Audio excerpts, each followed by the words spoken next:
At CoCoTALK, we'd like to thank the patrons who sponsor our show, so our heartfelt gratitude goes out to Al Hartman, Alan Murphy, Blair Ledoux, Boaton Aaron of Amigos Retro Gaming, Brendan Donaghy, Brian Weasler, Karen Anscombe, D. Bruce Moore, Diego, Eric Canales, Glenn Hewlett, Graham Vedke, Grant Leighty, Henry Strickland, Jason Downs, Ken Reichert, Kyle Etter, Malfunk, Michael Pitsley, Rick Hewlin, Paul Fiscarelli, Paul Shoemaker, Paul Thayer, Rob Inman, Robert Murphy, Stephen Wagner, Steve Batson, Steve Rasmussen, Terry Steen, Terry Steggy, The Backyard Shed Gang, Tom C., Tom S., Tim Lindner, Tom Heron, and Tony C. Thank you ever so much, patrons. CoCoTALK is an unscripted live broadcast. Anything can and will happen. The views and opinions expressed by members of the panel and the live audience are their own and not necessarily those of the CoCoTALK show, its sponsors, affiliates, or subsidiaries. Open minds encouraged, sense of humor recommended. If any off-color comments were made, we're sorry. Hi, this is Dale Lear, designer of TRS 80 Color Baseball, and you're listening to CoCoTALK.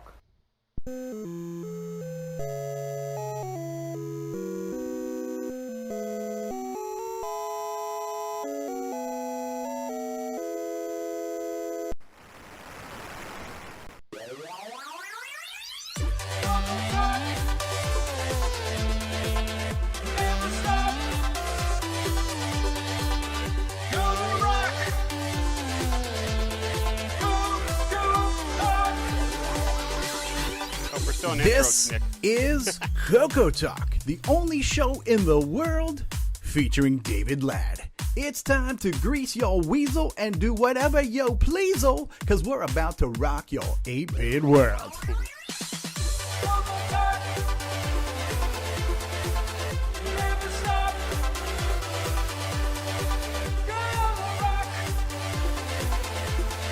I'll go first, Nick.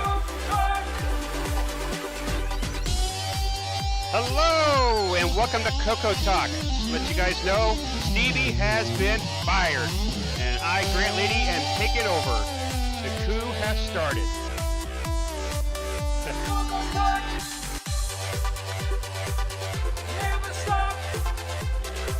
So top left, we have our streamer. Thank you so much for doing this, Grant Leighty. Hello, everybody. Hello, nice to see you, man. And then there's me. Hello, I'm Nick Marotta. Nick Marotta. You guys know me. Next up, we have Ron Delvo. Hello. Hi, Ron. How you doing? Hello. Pretty good. How are you guys? Good.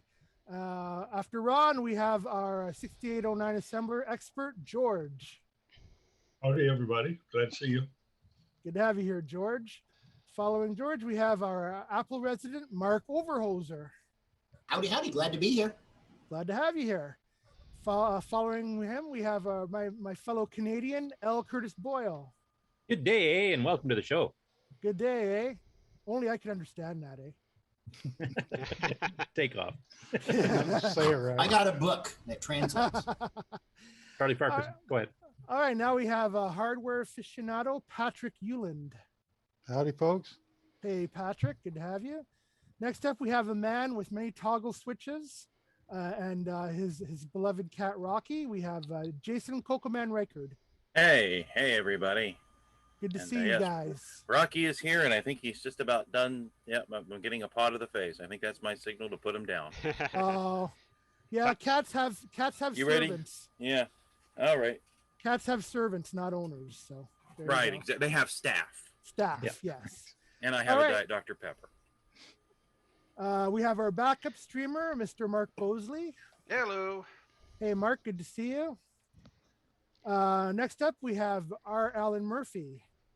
Howdy from Burning Up, Texas. Woohoo! All right, Alan, good to have you here. And finally, we have a man who I hope is excited to be here today, Mr. David Ladd.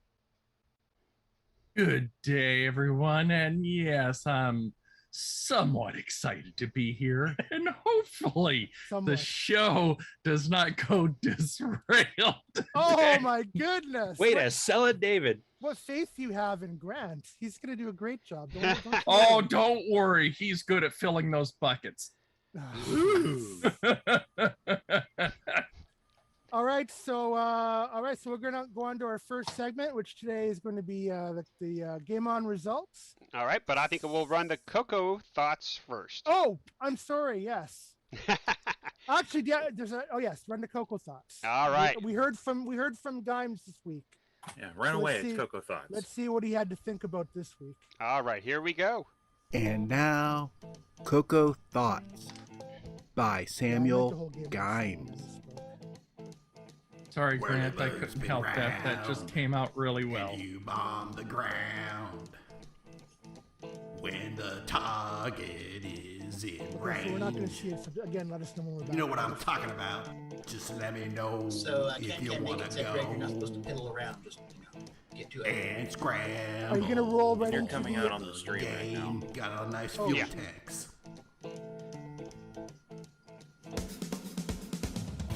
Have mercy.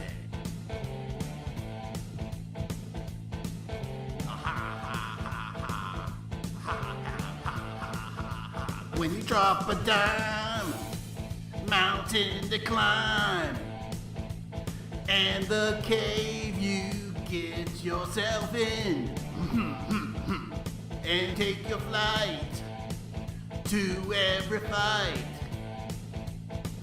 and get your confidence shaken.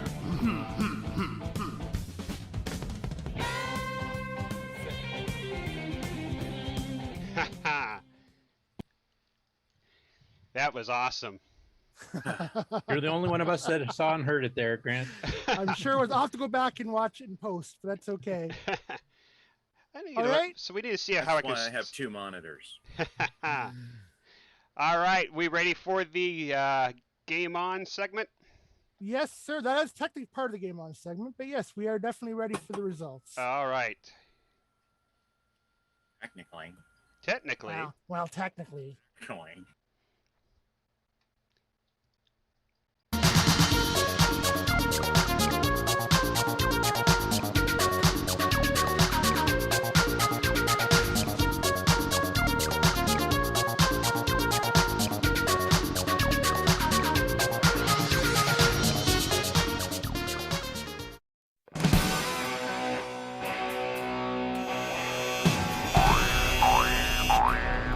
High Score Challenge with Nick Marotta. All right, and welcome to another week of results. This week we played Whirlybird Run with 17 scores submitted. Bob and Coco, 7,700. Damon Beals, 16,500. Me, 17,100. Ken Reichard, 18,050. Rick Yu, 18,550. Jim Rye, 19,450.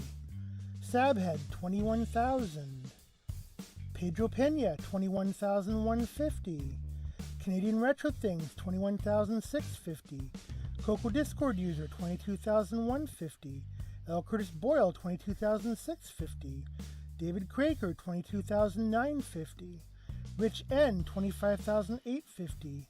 Mr. Dave, 27,650. Tasman, 30,750. Buck Owens, 37,250. And the number one score this week belongs to Tom Gunn, 39,600. Great score. Thank you to all this week's participants.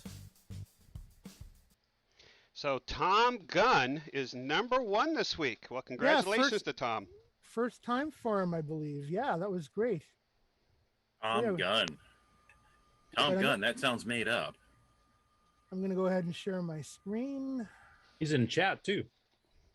Congratulations, Tom.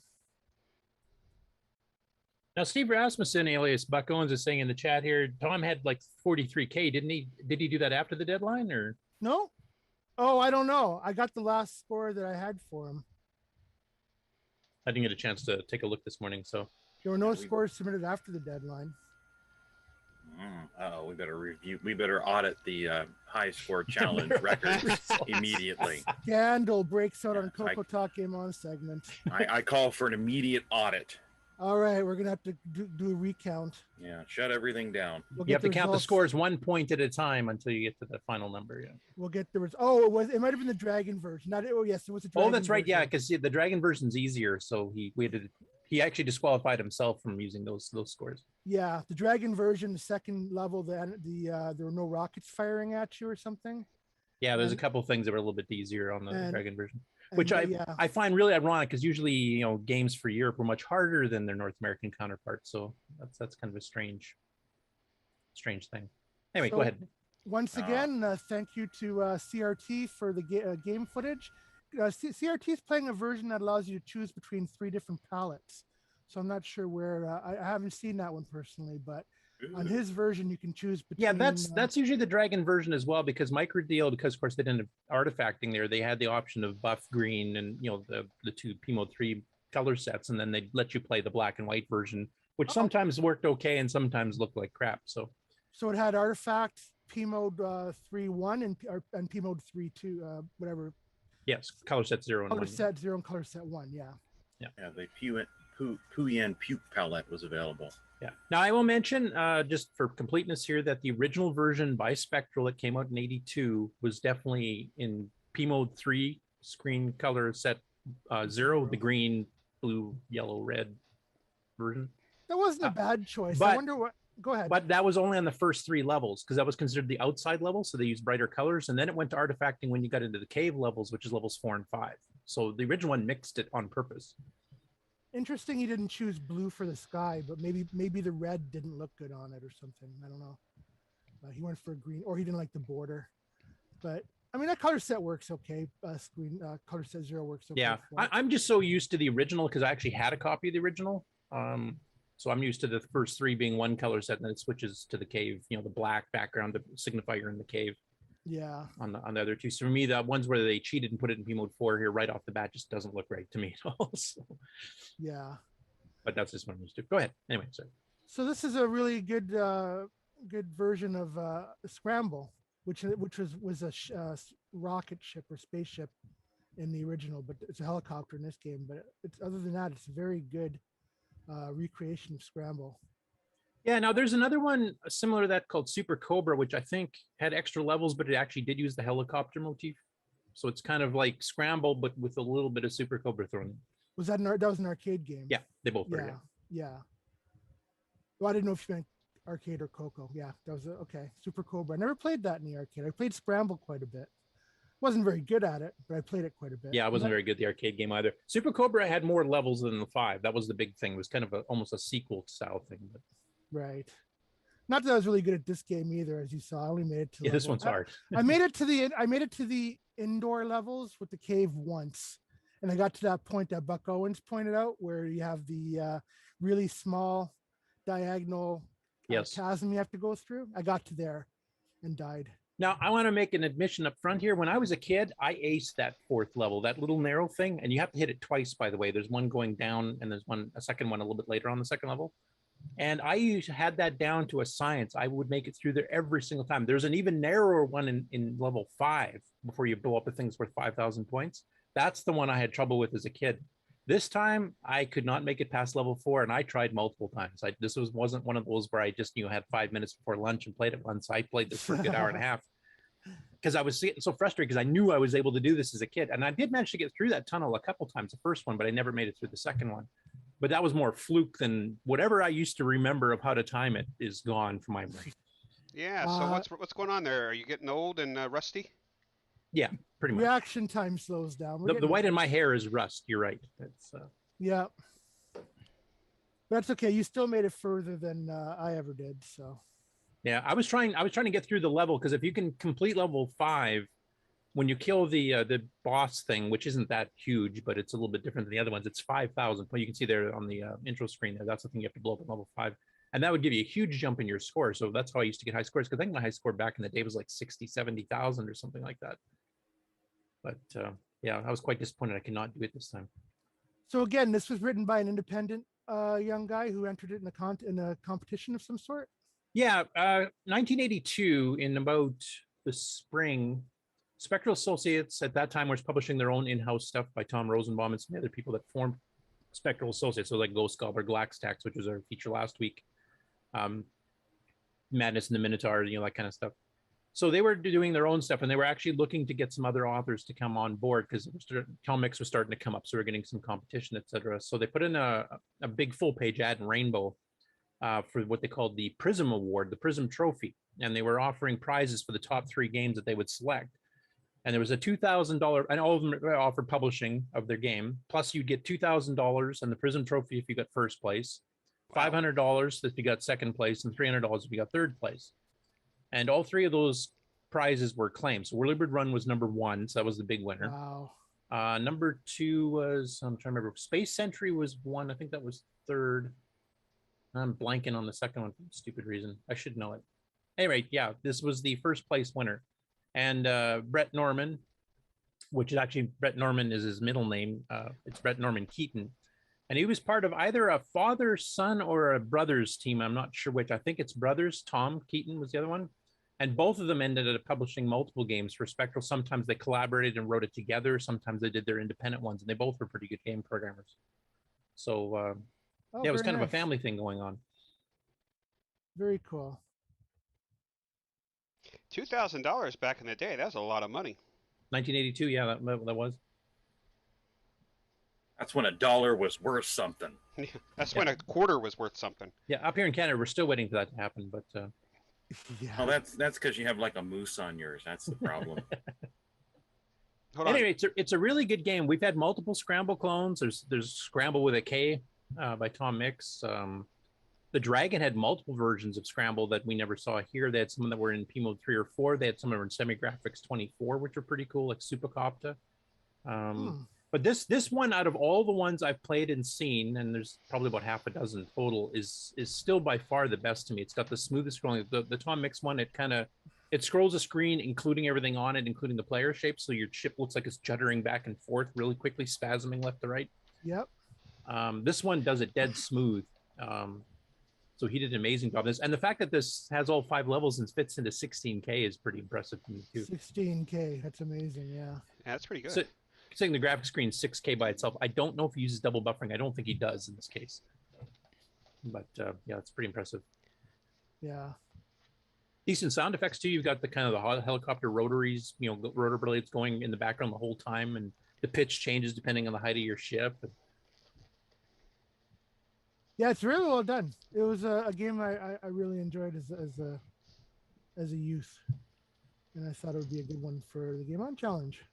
Yeah, it definitely was. It's also a hard one. It starts off like once you get used to level 1, it gets fairly easy. Most people can make it through level 1 after a few tries pretty easily. Yeah. So you have a sense of accomplishment. Level 2 is a bit harder. Well, as far as strategies, for the rest of you, I'll say my brief strategies at the end here. But what did you guys use for strategies on the various levels as far as you got? Well, like you said, level 1 is pretty easy. I just hung down low as long as I could and make sure you get a lot. And it's very easy to get lots of fuel on level 1. So yeah, that's a very easy level. Level 2, I tried to stay up near the top and just hope I hit fuel tanks. Sounds like my strategy of don't die. Yeah. Right. See, my strategy in level 2 is different. In my case, I would try to hang low. Because there's a certain point, especially if you got the lower pieces of terrain, there's a certain point where the saucers do not go below that. So it's like a safe zone.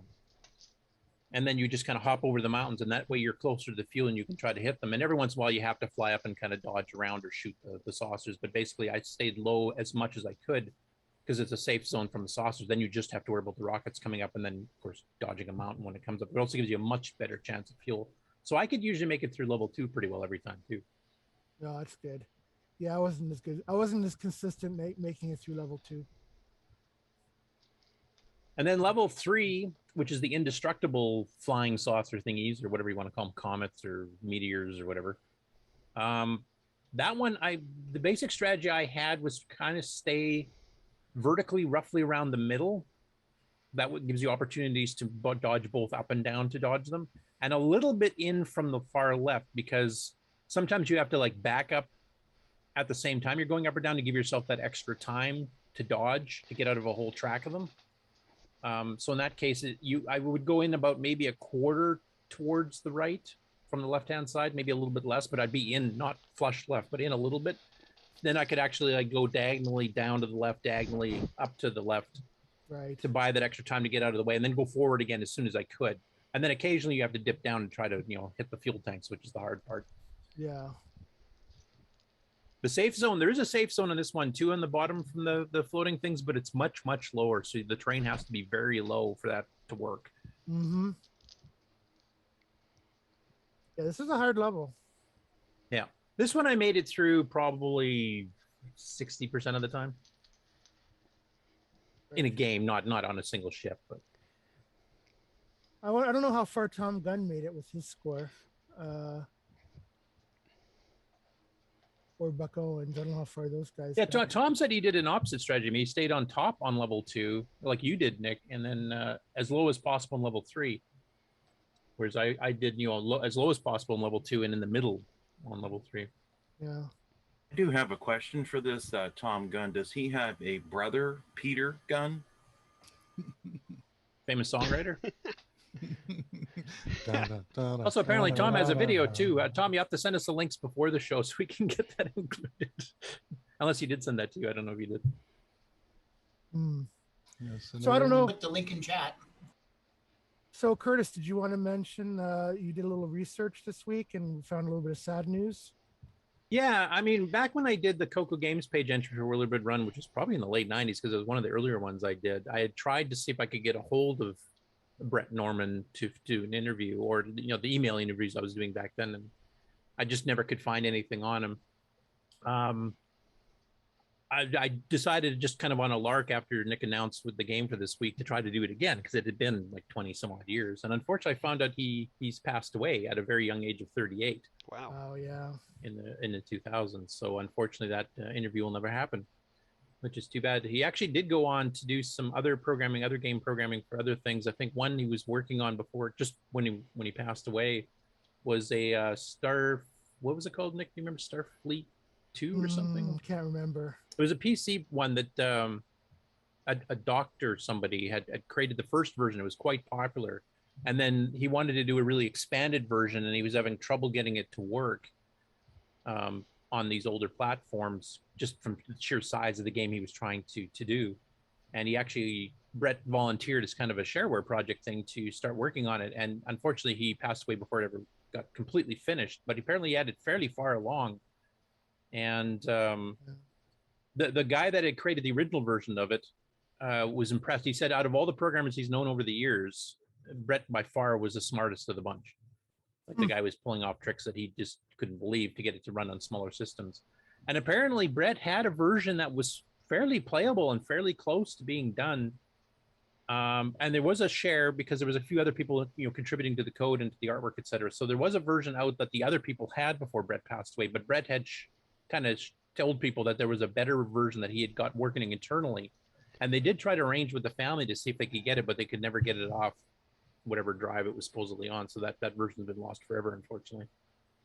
And it was kind of based on Star Trek-y type stuff. That's all I remember about. But I never did see the original game. But yeah, it was just a sad news to hear about that. Yeah, especially now whether his brother / father Tom is still around, there seems to be some hints he's still around. So I maybe still try to get a hold of him because he did some of his own CoCo game programming. Plus he collaborated. I think the two of them did Lunar Rover Patrol together as an example. And then he did some of his own. I think Glax Attacks TDK on the credit screen. I can't remember off the top of my head because there's a couple games that have TDK, and that's Tom. I don't remember his middle name stands for Keaton. That's his Brett's brother or father. So I'll keep trying to see if I can get a hold of him because it'd be interesting to hear about some of the old days. And plus, they did some of the best games, in the early '80s for the CoCo. Yeah. So a little sad news to hear about. Yeah, I was a little bit bummed out after that. Yeah. Yeah, 38's awfully young. Yeah. So we have some comments in chat. Other strategies people use now because the game on segment's a score-based challenge. People played with that goal in mind. You don't get points after level 2. I guess they're saying, is that really true? You don't get points for bombing the fuel tanks and stuff. But anyway, Some I people. thought I think you do on the original one. If they're like, if some people were playing the dragon version, like there's several versions around, and I was playing the original because that's what I had here already. Oh, so maybe some changes were done. I don't know. Steve's saying levels 4 and 5, there are no points there. So some people would play level 2 repeatedly and like die on purpose to play the level repeatedly to maximize their score, which is fair. That's That's true. I mean, the few times I did make it through the first tunnel, I mean, I managed to get my score up a little bit. My high score was actually based on one of those ones where I made it through the first tunnel. The first one, if I remember, it's diagonally, you go down from the upper left to the lower right through that little narrow tunnel. The next one's going the other direction. It's, up to the right you're going. And I made it to that one the couple times I did make it past, which was fluke. I can't figure out the timing. Like I said, I had it down pat as a kid. It really bugs me. I couldn't get that going again. But. Okay, Buck Owen's just saying very limited points on levels 4 and 5. Yeah, there's not as much stuff to bomb. Mostly level 4 and 5 is trying to get past it, but then the narrow cave tunnels. It's kind of like Sea Dragon when you're trying to go through some of those when you first play the game. Yeah. Yeah, that game is brutal. Yeah, it's interesting that the Dragon version was easier. Like that's almost the opposite of what normally happens. Normally, games designed for the Dragon are much harder. They're pixel perfect jumps and like the tunnel would have been perfect for a standard Dragon game. Yeah. So I'm kind of surprised they made it easier for the Dragon. That's I wonder what the story is behind that. Maybe we'll find out on the Dragon special on August 14th. Oh, maybe. I don't know who did. I guess it would have been modified by Brent for the. I don't know. There's a mixture. The stuff that was sold from the North American market to the Dragon, like Computerware, Spectral, Tomix, etc., did get intro screens and little menus added to them. And I think that was Microdeal internally doing that. I don't think Tomix and the rest of them had anything to do with that, pick buff green or black and white type thing. I think that was all done by Microdeal as part of their porting process. Right. But one of our guests on the show, Chris Poacher, is actually the guy on Facebook that runs the Microdeal page. Now, he covers Microdeal, not just the Dragon stuff, because Microdeal actually ended up selling for C64s and BBC Micros and whatever else as well. So he's collected a vast swath. He's got bookshelves full of Microdeal stuff. So hopefully he knows some of the history behind it, because I think he's actually met some of the people from Microdeal. So maybe he knows, and maybe we'll find out on the 14th. Teaser. There you go. All right, so if there's not much more to say about this game, we can probably start talking about next week's game. Unless anybody has anything else to say. Or forever hold your peace. All right. So next week's game is actually a request by L. Curtis Boyle. So Curtis, I'm sure you'll know what game this is. You better, since you requested it. Donkey King. No, it's Ninja Warrior by Charles Forsyth and the Programmers Guild. Ninja Warrior.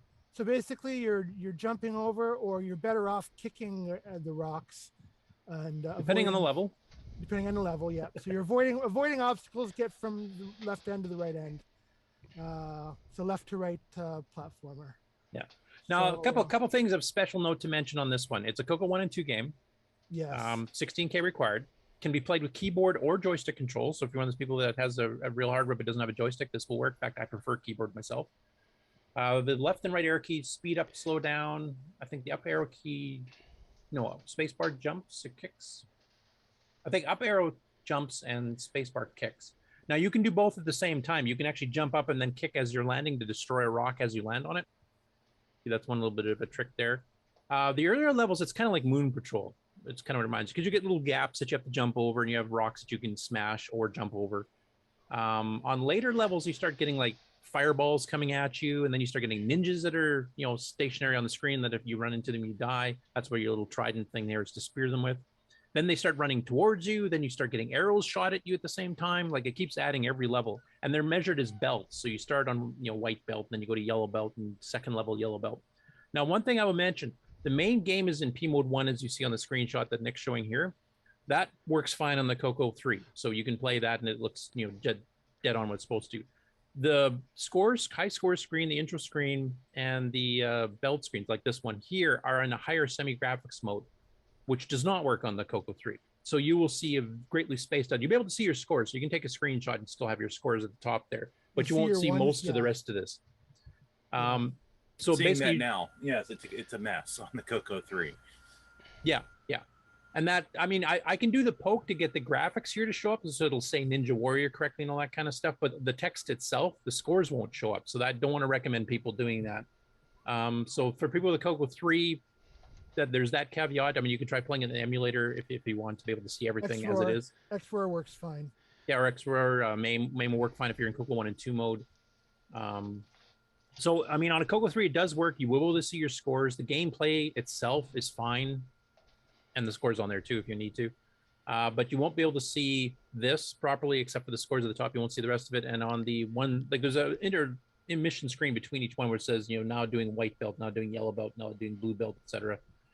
You won't be able to see most of that either, but you just hit a space bar or the joystick button to get past that and on to the next level of the game. So you can still play it. It just, you won't see these intermittent screens. That's right. So I guess it would work on a Gimme X too, right? Yes. So if I could mention that, but not too many people have them yet, unfortunately. Yeah. We'll have to check with Ed here because I know he's fully moved in and I know he's catching up orders on a ton of other things that's backordered. So I'm not sure if he has a firm date he's going to start shipping the final product. I know Gary Becker was doing some last minute tweaks because they want to get it shipped out without people having to get the special software and stuff installed to flash upgrades on their own or have to send it back to get a flash upgrade. So they're trying to make sure any last minute bugs are solved before they actually start shipping the product. But like to people that are not volunteering for it like have been in the past. Steve Rasmussen saying that Cuthbert Dragon posted a Ninja Warrior video 4 hours ago on YouTube. Yeah, I saw that. How funny. Pure coincidence. Yep. Cuthbert Dragon, I mean, I tried getting in contact with him for the Dragon Show because he'd be perfect. He's playing this all on real hardware. And he had a couple people, including me, sending him comments, and I was asking him if he'd like to join the show, and then he shut all the comments back off again. So I don't know what's going on there. He also removes videos randomly. Is that him? Yeah, he did a whole bunch, and then he just deleted everything and started over. I think he was trying to come up with a fixed format and a fixed length because before it was just wildly all over the place time-wise. So now they're all like roughly 3 minutes or less. So hopefully he keeps them going because the new ones are quite good. He actually will cut scene between so he can show each of the levels as far as he got to, so he doesn't have to play like 30 minutes to show you the levels in Sailor Man. He'll just, here's level 1 for 30 seconds. Here's part 2 for 30 seconds type thing, which is nice. It's a smart way to do it. So I'm okay with him removing the original ones and doing it this way. But I just wish he had the comments, and I'd love to have him on the show. Yeah, definitely. All right. So that's our game for next week. And thank you, Grant. Thank you, CRT, for your video. Thanks to everybody who participated again this week and make this segment worthwhile doing. And we'll see you next week. Awesome. Are we ready for a commercial break, or as Stevie would say, a potty break? Ron, that's you. Ron, do you need a potty break? I don't know, we're only half an hour in, so I would go on for the next segment first. All right, then the next segment then will be George's segment here. Let me hit the intro for that. Are you ready, George? Yes, sir. All right, here we go.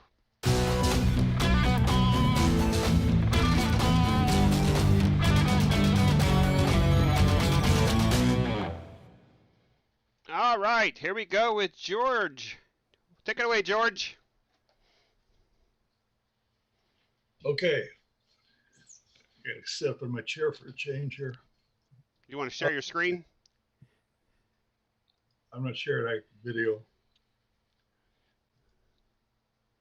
Yeah, I see he's got the slideshow up right now. So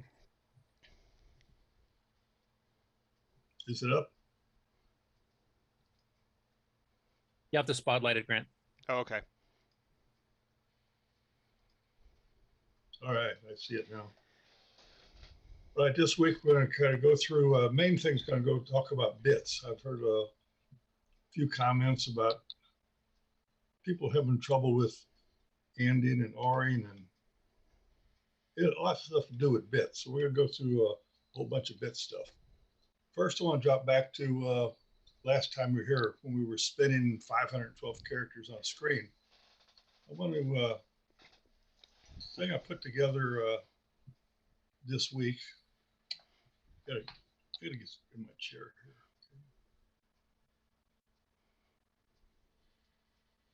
Hang on till I get where I want to be.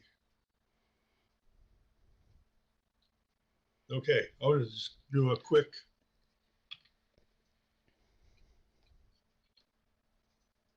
test from last week. All right, we did the 512 characters, spinning 26 characters at each one. So we're gonna, this is what we did last week. You recollect, we ended up with spinning all 512 positions with 26 different characters and so forth.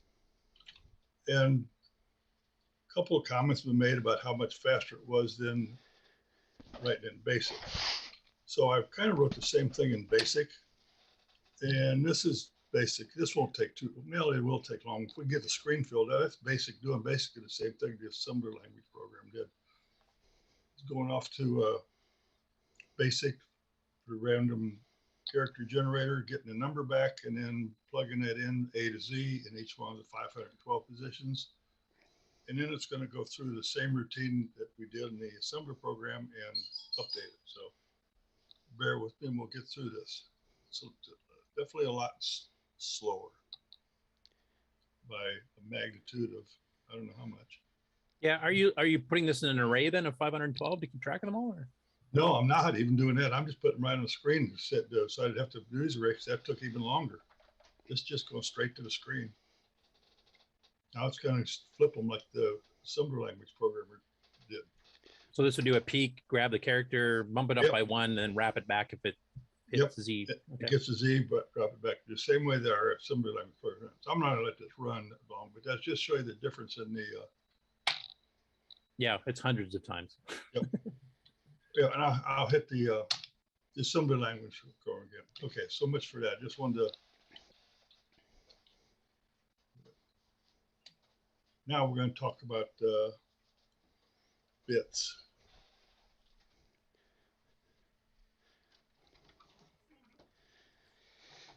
I get two screens here and I got to keep them kind of synced up to what I've got here. We're seeing your bit stuff screen right now. Yep, there we go. All right, we're going to talk about bits this week, okay? And this is just the basic. Everybody knows what bits are, or at least I think they do. But then again, sometimes I hear stuff that I think maybe people don't understand them. I would presume, because this is meant to be a beginner's course, that people may not. Yeah, I kind of took that. And I figured that was pretty much it. Now, most people are writing in BASIC. They don't use too many bits there. So yeah. So anyway, their bits are, it's an 8-bit machine. So there's the 8 bits. Goes from left to right, 7 back down to 0. That's the way they're addressed. Okay, and I got the interpretation on right. If all the bits are off, it's 0, 0. If it's all binary, if the farthest right bit 0's on, it's 0, 1. So on and so forth, all the way down to if you get 4 bits together, it's 0F. Now, if you fill the whole thing up, you're going to end up with FF, or 255. That's why it's 8-bit. Yeah. This is where you can see why hex is preferable for machine language programmers most of the time compared to decimal, because it lines up nicely. Because bits are a base 2 counting system. So like base 10, we go 1, 2, 3, 4, 5, 6, 7, 8, 9. And then you add a 1 in the front and go 0, 1 through, for 10 through 19. And then it changes to 2. So you're just changing every 10 digits. And binary, it's every 2. So you get 0, 1, 0, 1, 0, 1. So you can see at the very top 4 lines, there's 0, 0 at the very tail end. Bits 1 and 0 in the highlighted yellow will basically be 2 bits off and then 0, 1. And then the next number after that, if you're counting in binary, because you only have 2 digits, the first one wraps back to 0, and then you start counting the second digit, 1, 0, 1, 1, etc. And that's how the bits work. And the hex works every 16, which works dead even to work out to 2 characters for a single byte of 8 bits. Whereas decimal, it's kind of halfway between. That's why you have to go up to 3 digits to 255. Yep. Okay, so we're gonna look. That's what the bits were.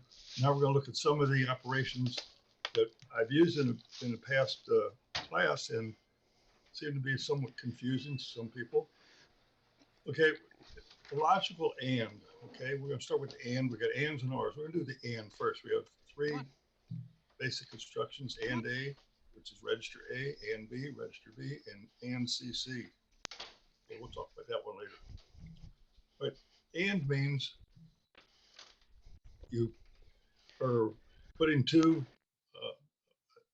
the register together and some other input to it. And it says if this bit is on and this bit is on, it's a 1. If that's the only combination. I mean, if it's 0, 0, it's a 0. Okay, my cursor does work this week. I got them highlighted in yellow here. Got a 1 here, a 1 here. That means it's on. So if it's and, it says and. It doesn't say or, it just says and. Over here we have a 1 and a 0. It's a 0. The 0 and the 1 is a 0. Okay, so that's what and does in programming language. Now, when you actually come up to the 8-bit register, and you have a series like this here, a hex 8A, which is 1000 0101 0, and you AND it with 02. The only bits that show up after that instruction is executed is the ones that there's and something there together. A 1 and a 0 doesn't add up. A 1 and a 0 doesn't add up, but a 1 to 1 1 will give you your result. Yeah, so basically you're taking two numbers that you put onto each other, it's like adding or something like that. So your first number ANDing with the second number. Any bits that are set on both stay set on the result. Any bits that are either both 0 or 1 0 or 0 1 all end up being 0. So basically it gets rid of anything except for anything that's set on both numbers you're ANDing together. Hence the word and. Yeah. Now, just before you go further, I just want to, the one thing I remember when I was learning machine language for the first time is that I was really confused about AND and ORing and all this stuff, because there's basic commands that do that too, but they're meant to be kind of a different thing. You're like, if A string equals 12 or FF or Bob or whatever, then do something, or and, you know, this other variable equals something else. Like it was basically saying, if these two conditions are true, then do the then part of the if then statement. And this just didn't make sense to me because it isn't quite the same thing. And that's one thing, that logical ANDing and, you know, ANDing or ORing when you're doing if then statements is different. And you have to remember that. If A is equal to B and C is equal to D, yeah, it's different than this AND. Yeah, and that was what really confused me. That took me a while to get wrapped my head around. So I can imagine that's why some people have been confused when we were going through some of this stuff last time. Okay, we want to test in bits. Okay, to figure out here what you AND it, you end up with this. This one bit is on out of that there. Okay, same way here. We're gonna load A, the register A, with that same 8A. We're going to AND it with to see if bit 7 is on. To test if bit 7 is on.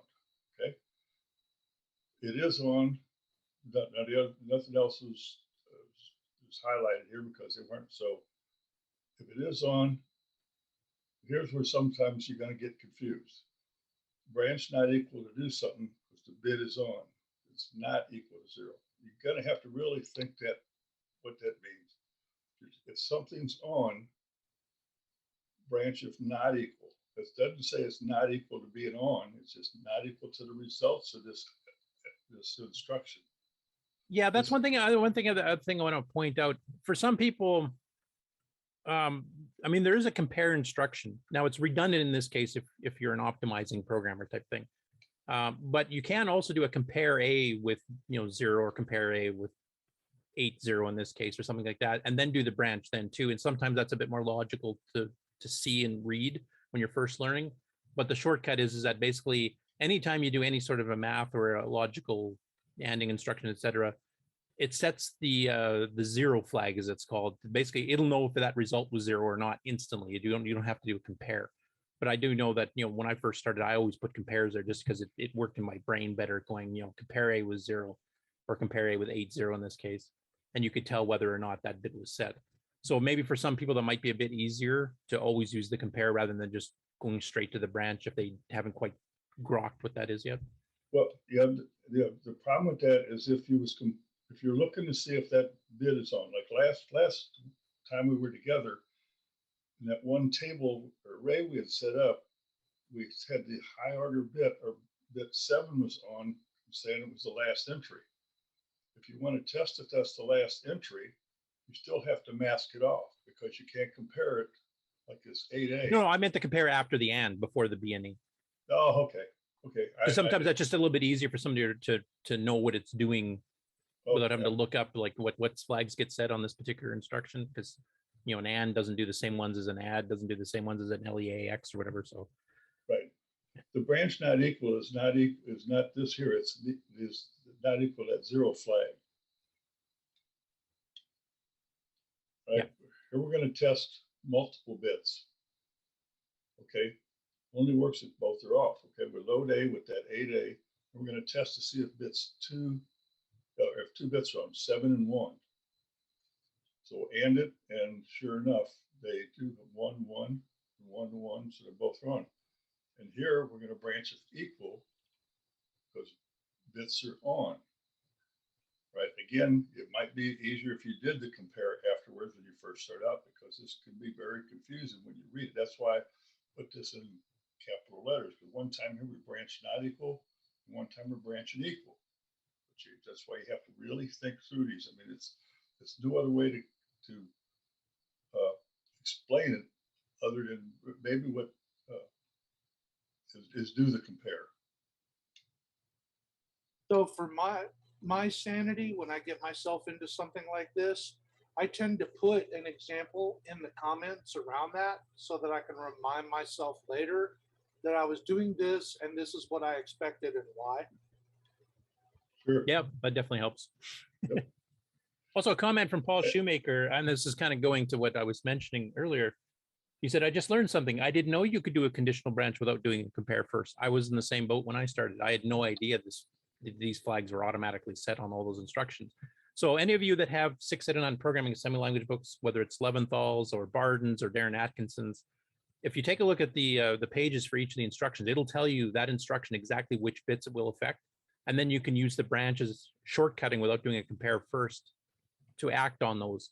But as a beginner and just being able to look at the code and understand fully what's going on, I would probably tend to use the compares at least until you get used to them. Yes, it does make it easier. Once you get used to them, once you understand them, and they are confusing to start with. Like say, one time we did a branch not equal, one time we did a branch equal. Okay, so the best thing I can do is write yourself some code, very short little program, and do these instructions to load A's, and A's, and then branch equal, branch not equal, and just write yourself a bunch of tests and say, oh, okay, and you could branch to some place that would print something on the screen. Okay, now if you want to test these, this was testing 2 bits. Go test bit again here. This time here, we're going to test to see if bit 0 is on. Right, we load A with that same A. We're going to test that very far one over to bit 0. In this case here, it's not on. The bit is not on, so we don't get that 1. Yep. In this case, neither the original 8A you loaded nor the one you're ending it with has any common bits turned on in any of them. So the result will be 0. Everything will be up. Jennifer, come on, let's go. Inside. Ready, come on, treat. Come on, treat. Go bye-bye. The 0 flag will not be set. Okay, so branch not equal to something bit is not on. So it is equal to 0. I'm making it more confusing, but now you threw that compare in there. Again, do the compare and you can find out exactly if it is 0. If it is 0, you can branch equal. Yeah, it's definitely more readable. I mean, if you're writing, the most optimized code because you're doing some high-speed game, you'll be doing what George is showing here instead pretty well every time because it saves it having to execute an instruction entirely, so it runs faster. But it's a little hard to understand for a beginner. Well, yeah, I'd say for a beginner, I'm just so used to it. If so many years I'm just used to it. It's just here's what. It's second nature. I'm the same way. Yeah, here's what the condition, the 0 flag is, and just branch based on it. All right, you're just wanting to clear bits. Okay, you're not going to test. You just want to clear some bits. For some reason, you went through routine. I went through this routine, and I had a flag set. When I did the routine, I want to set that flag off, so I know next time I come into this routine. We'll just we'll leave and A with this here. What this here is a 7F. Okay, it's just testing. Every bit will will stay the same other than the one had the 0 on. So anything that was on had a 1 up here and a 1 down here is going to fall right through as these divs. So the only thing that's going to change is this 1 bit 7 because it had a 0 and it doesn't have a 1 and 1. So therefore, that's how you turn a bit off. Yeah. Actually, George, can you scroll back up just so we can see that whole first page? I just want to mention something here. No, not that far. Just that page we were on. Yeah, right there. The test bits and stuff. One thing I want to mention here that might make it a bit easier for you to understand, how the bits work is consider this to be graphics. Like a P mode 4 screen, 1 bit is 1 pixel on or off. So 0 means it's black and the 1 means it's white. So you can see, you can actually use what George is doing here to say load something off the screen rather than say hard coded one, then doing an and to test to see is, within the 8 pixels in a byte is the, like in its test bit example here, if bit 7's on. So if you loaded the very first byte of the P mode 4 graphics screen, for example, and you did the load A from the very beginning of the screen, the and A he's doing here would tell you is the first pixel lit up. And then when you go to the other ones, you can test to see are these 2 pixels within a byte, lit up. And then is testing one at the very bottom of this page, where he's actually checking to see is the first pixel lit up. So you can actually use this to say collision detection. Is there something there that the player just ran into, type thing. So this is actually a nice representation. If you're doing a 2-color graphics screen, then the bits are exactly pixels. And sometimes it's a bit easier to understand if you actually fiddle with the graphics. You can see the results in bit form. Basically, you can see the pixel moving around. If you say you start, setting pixel 2 or bit 2 or bit 3 or bit 4. You can actually see it moving around. So that visual cue, that visual aid might help in understanding how the bits work.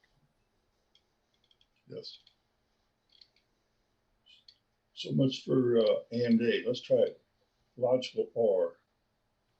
And remember, and was this and that have to be both on for something that. This one here is either or. Here's a basic example. We have 1 0 1 0 0 1 1 0.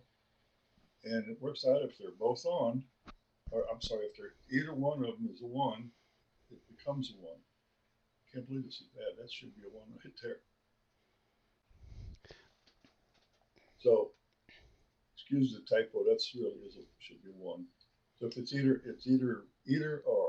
If either one is on, it falls down through to be on. So that should be. Yep. So if the first one's on, and the second one is on, it'll be on, or if they're both on, it's on. The only time it comes out as a 0 is if both are 0. Right, that's typo there, that first 0. Yeah, that first digit, yeah. Or here it is in binary form. Okay, we take these numbers, and anything has a 1 is going to get turned on, regardless if the other one's not. It's either or. All right, to set a bit on, here's your original, you load up your original, and you OR with the bit you want to turn on. And what the result is that this turned on plus that one's the same because they weren't touched because they're already on. Yep. And as a graphical representation, say we're doing the first byte of the graphic screen again, basically what you have here is you load it off the screen and you've got the 2 pixels turned on near the right of the byte. You're ORing on the first bit, and then when you draw it back to the screen, now the first pixel will be lit up again, but the other 2 will still be lit up because you ORed them together. Right. Now this one here we probably should skip that one. This is going to really confuse an exclusive OR. Okay, and the comment here is one or the other, but not both. Right? An example here. I'm trying to read ahead the example correct. Okay, so if there's either or, but not both. It's the very last one over here. These 2 are both on, so it turns out to be a 0. The second one in, 1 and 0 is 1, 0 and 1 is 1. 2 1s or 2 zeros make it a 0. When you use it, I very seldom have ever used it. I have, but very, very rarely. You have to really think through to be able to use it. And in a bigger example with our full byte, okay, everything that had 1 in it gets turned on, except for this one here where they're both on. Again, one or the other, but not both. So I can explain it. it's hard to fathom how to use it. I remember I've used it way back when, but I can give you an example. Good. It's used a lot in graphics, actually. Exclusive ORing a bit, and we'll go to the single pixel P mode 4 thing again, means basically you're flipping the state of the bit. So if it was a 1, it becomes a 0. If it was a 0, it becomes a 1 if you OR those, EOR those 1 specifically. So for example, if you do an EOR FF, which is basically saying exclusive OR all the bits, it'll invert it. So anything that was white becomes black, anything that was black becomes white. So if you want to inverse your screen, you would EOR FF the entire screen. Okay. Exclusive OR is also good for some classes of random number or pseudo-random number generators. Yes. I've seen it actually used for basically painting on a screen and then replacing with the original background, so that you can draw like a sprite of some sort and then put it back. Yeah, it's used for background masking and stuff. I use it a fair bit for flags. Like if I have a byte that has 8 bits and each bit means a different thing, like, you know, the player's dead, the player is like shot in the air, whatever. Yeah. And if I want to toggle whatever it is to the opposite state, not knowing what it is, like if it's on, I want it to switch to off. If it's off, I want to switch it to on, but I don't know what it is. And rather than doing a load and a compare and a bunch of other things, you can just exclusive OR that 1 bit and it'll just flip it back and forth from whatever it is to the other opposite state. Okay. Test bit. I didn't put much in there because I don't use test bit. So yeah, test bit. I can give an explanation on this one in a little bit too. There's a couple cases I use it. There's a couple of bit flags that the test will set. The 0 flag's 1, so you can instantly check. And by the way, this is a smaller, faster instruction than a compare. So if you only need to check is something 0 or not 0, it's actually a little bit faster. If you want to check if something is minus, it sets the minus flag. Now, sign numbers, I don't know if we really got into that much, but sign numbers in binary basically means the high bit is set or 0. If it's 0, it's a positive number. If it's a high bit is a 1, it's a negative number. This also sets on that too. So you can do a branch if minus, which basically says, is this a negative number? Now, you don't have to treat it as a signed 8-bit number. You might just set bit flags like I was talking earlier, where every bit means something. You can do a test to see if the 0 flag set, which means none of the bits are set, or if you do a test and then do a branch of minus or branch of plus, that'll tell you if the high bit is set or not. So this is a slightly faster way to check a few specific conditions. I usually use it for the high bit and whether it's no bits or all bits are on, and you can do a couple of quick tests that way. And if you set your bit flags that your most common ones are either the minus or everything's off, you can actually speed up your code a little bit. So it does get used, but yeah, it's probably not as often as the actual ands and ors and eors type thing.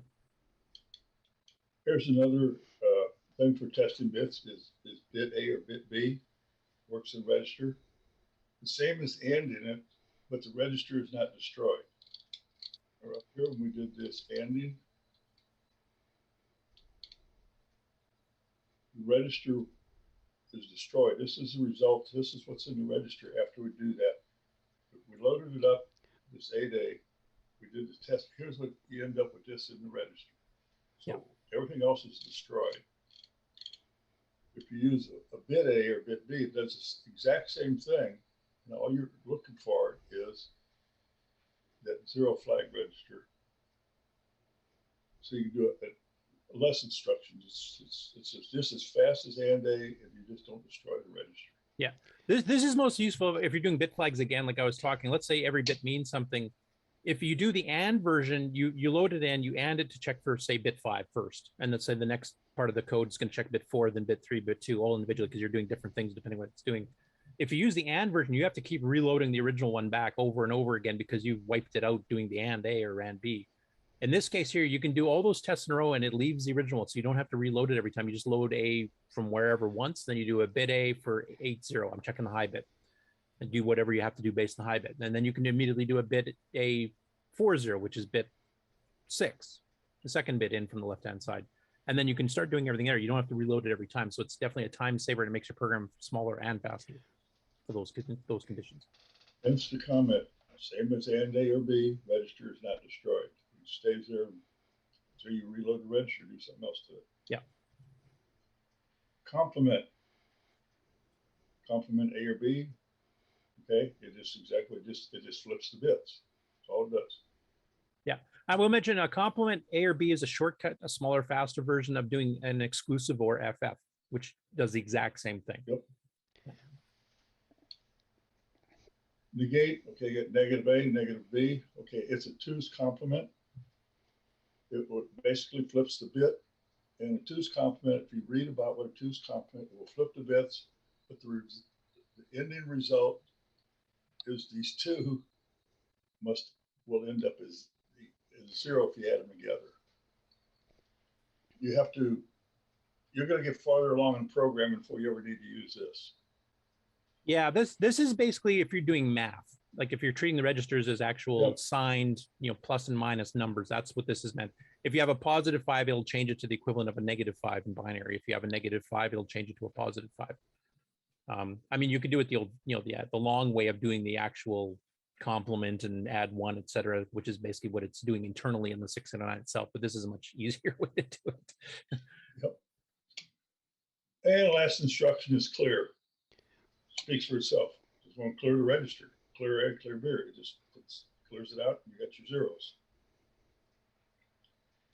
Future discussions, logical shifts, arithmetic shift left, rights, roll. We'll look at them in the future. Not in today's. That's a whole discussion by itself. Oh, yeah. All right, let me get back to my other screen.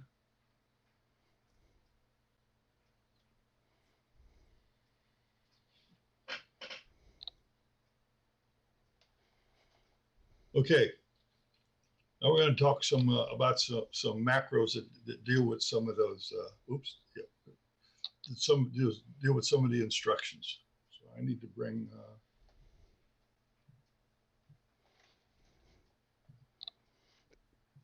This screen up and put this on. Turn this off.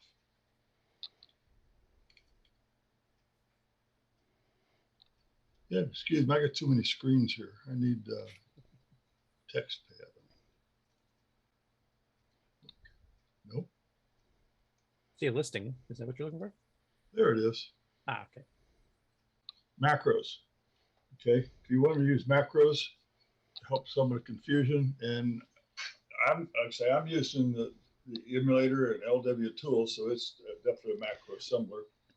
Macro is an easy way of doing repetitive stuff that you do, and it makes it easier for doing some things. So I just put together some just to show you how they work. You can use them or not, or build your own, but at least you'll have them. I put them into a little file I call MacLab, okay, CoCo MacLab, and it needs to be in, but you also have to have the our includes file we've used in the past couple weeks, and I'll show you why. Because here I add all this bit stuff to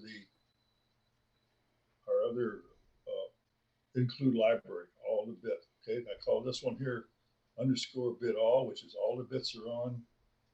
Never use this one, but it's called bit none, which means it's all 0.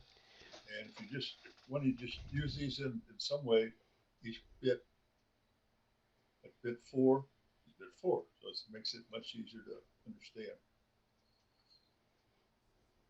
All right, first one we got here is set bit on. The parameters are either register A or B and the bit number. Okay, so I'm calling it SBON or set bit on. Put a macro in there, and here's the instruction, just OR. This \1 is the very first parameter. The very first parameter you're going to give it is either an A or a B. And over here is the rest of the instruction, #_bit and the bit number. Okay, so this here is going to end up looking like, if I can find which one it is.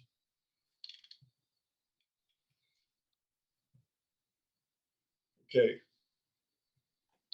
I'm on the right page here. Yeah. If we actually do one of these, here's this S bit on. Okay, we just put A and 4 in there, and here's the instruction it drops. It comes up with or A #_bit 4 set bit on. Doesn't do much for you, but it's a macro, and if you don't remember how to use some of these things, it will help you. Yeah, it's a bit more Englishy. Yep. I got too many pages. Okay. So anyway, that's what it's got. That's what it looks like, and we'll look at all the examples over there. Another one I got is SB off or set bit off. Basically the same thing. The params are register A or B, and a bit number. And we're going to AND A. First parameter was going to be the A or the B, and then here's the rest of the instruction, okay? Remember to set a bit off. All we have to have we want to keep all the other bits on, so we put all bits minus bit and the bit number you put in there. So we'll just set off one bit. We'll look at the example later on.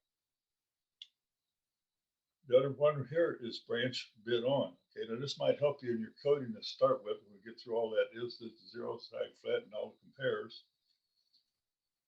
We go with that bit instruction, or the params, the params are read A or B, the bit number, and a branch to, what do you want to branch to? So we got bit, either A or B, actual bit number, and a branch not equal to the third parameter, which is wherever you want to go. Branch bit off, same exact as the other one, it's just the branch puts off. A couple more I put on there. If you ever get into where you want to turn the interrupts off, there's a macro for that, just INT off. Okay, there's a macro, it's OR CC. We never talked about that. We were talking about the other OR instruction, was OR condition code register. So to turn the interrupts off, we're going to turn off bit 6 plus bit 4, and that will disable the interrupts. To turn them back on, it's INT on and condition code register. Bit all, which is going to be all 8 bits, minus bit 6, minus bit 4. And we'll show you an example on the next screen.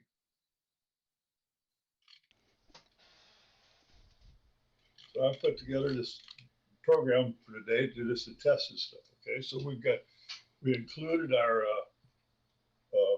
normal includes, and I included the MacLab. In the MacLab, I got it in the assembly. I forgot to turn it back on just to print them out, so we don't get to see them here. Let's look at what the macros showed up over. S bit on, we put A and 4, and we got OR bit 4. Branch bit on, so A is 4 on. If the OR is on, go a routine I call do on. Here's the instructions it put out. Remember that this doesn't do anything in your code. There's nothing there. That's just the macro. Here's the code it puts out for you. Tell me these line numbers. So it does a bit A, which is a test of register A for bit 4. And it actually puts out here in the comments, it will put the correct bit out for you. And branch not equal to the routine bit on. If not, it would just fall through and do some other stuff. Let's look at some of the other ones. Okay, branch bit off, the same thing. Here I'm just manually turned all of bits on minus bit 4. Okay, so this is what it would look like. Branch if bit 4 is off. We're using register B this time. So B 4 branch the routine called do off 1. Instructions it drops out is bit B, test bit 4. Branch equal. So this might help you in your coding to start with. You don't have to worry about doing testing of what bit. You just use the macro. And there all was a set bit on, set bits off. I'll go through them in a bit. The other thing I'll show you over here right now does not execute below, because here's the end of the program. Return back to basic. I put these in to show how they expand whenever you put that interrupts off.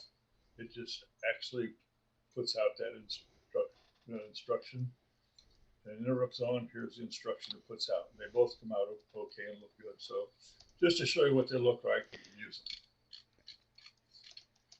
Okay, what this program is going to do is going to test these actual routines and see if they work. This is what I put it together, see how they work.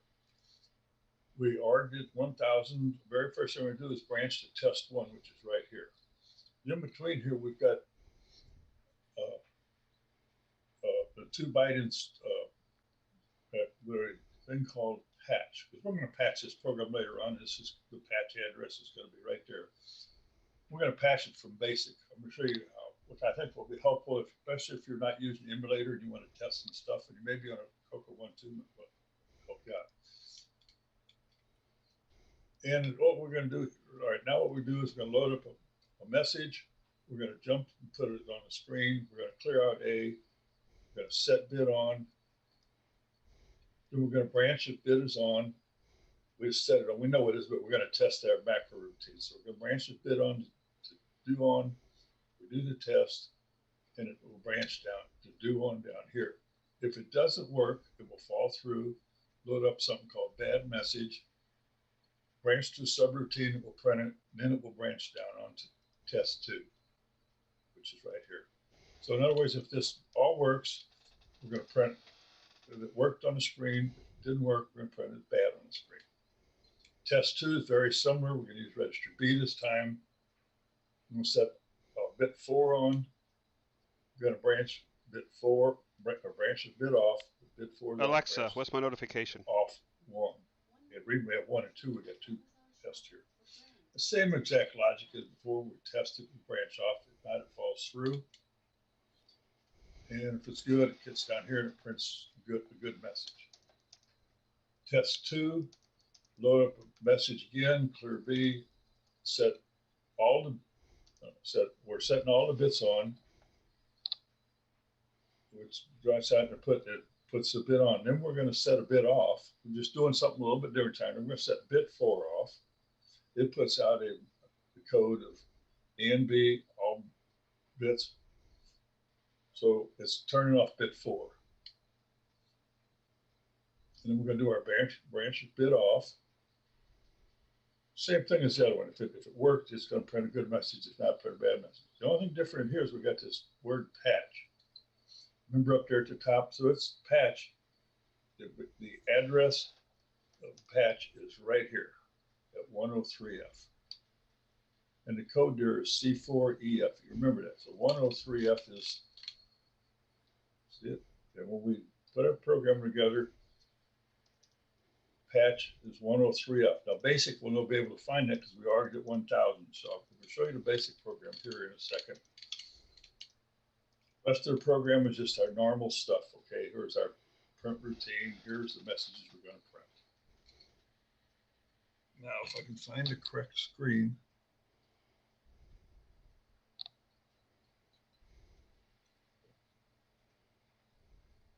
And I can get to it over here.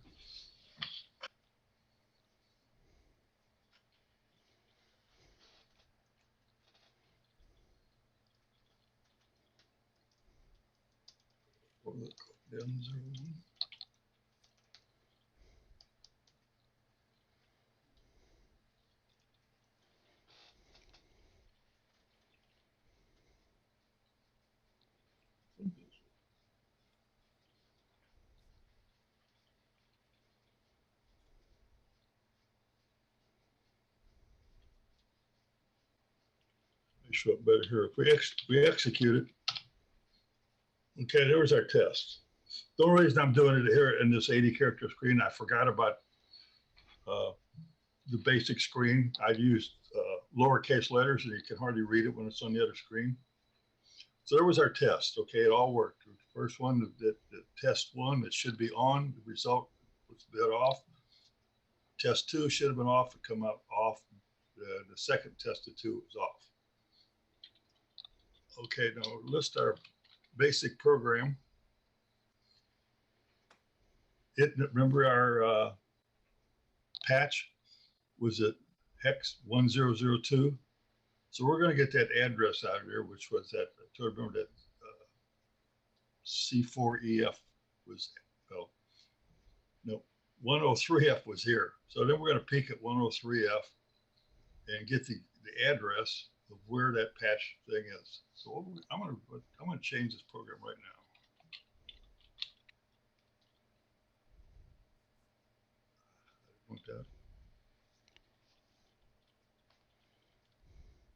Okay, so that's what the first part is. It got that address at 103F out of the assembly language program. So now we know exactly what to get out of there, where we can modify it. The other thing we're going to do is you're going to patch it.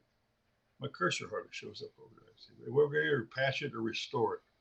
Our N key, if it's a patch, go to 120, and we're going to poke hex 112, which is a no op, and another 12, which is another no op. A no op is an instruction that what it does. It's no operation. It does nothing. I think it costs 2 machine cycles, which everything does. And it just lets you, it's good for if you're testing. It's good for everything. If you got a big array or a set of tables that are all on equal boundaries that you compile a program so equal, you can put a no-op in to bump it back, to line stuff up in memory, or in this case, what I'm using it for now, I'm going to skip over the instructions. It's good for when you're testing. If you got a routine that doesn't work all the time, you can just put no-ops in there and skip over it for the time being. And you can patch it back in on the fly, which is what we're going to do. So we're going to run this program, and it's going to say you want to patch it or restore it. We're going to patch it. Okay, we patched it, and the patches is do not execute the instructions, which was our test. Okay, test failed. Right, if we can go back to which one was it? Right, we can go back there to where patch was. Right, here was patch. Okay, here's this 103F. We changed that instruction there to 1212, which is 2 no-ops. So it did not do this and. It didn't set that bit off. So then the next thing we did was branch this bit off. Okay, it failed that test, so it come down here and prints out the bad message.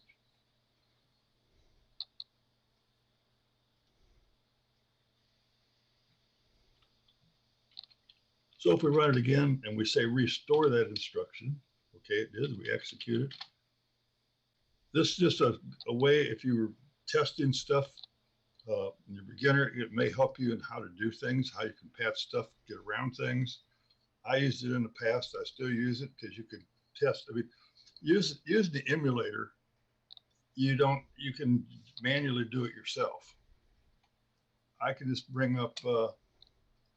Yeah, like a main debugger or something like that. See, here's the main debugger. I'm just bringing up the window, okay? And here's our, if you look at our instructions over here, whoops, I'm on the wrong screen. There's our C4 EF. Our address is 103F, and it had C4 EF, okay? I could just come in here with this here, and I can just type in 1212. So I just put the no-op instructions in there, and we're good to go.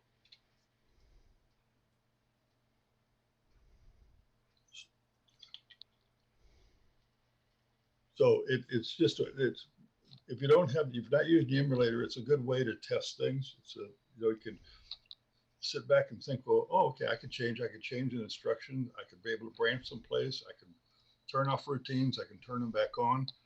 And back in the old days, when I worked on mainframes way back in the 60s, okay, that had 32K, a mainframe from the factory had 32K, and every bit was very essential. We modified program. You modify your program on the fly.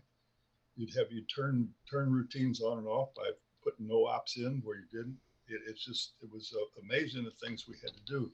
And when we got into network controllers, it was unbelievable. Everything was done with bits on the network back then. This was before Ethernet and before the internet. Okay, this was back when IBM mainframes run SNA and BiSync and et cetera, on these controllers. We had to run, timings on them because there was no CRT screens. Everything was on a typewriter type or teletype based terminal. For the ones I worked with a lot was called 1980-9. It was an IBM. What was it? IBM selected typewriter. Typewriters had the ball that swiveled around and bang, bang, bang, bang. That's what this 1980-9 terminal was. It was that, and it had a 75 baud modem in it. 75 baud was as fast as things went back in the 60s, early 70s.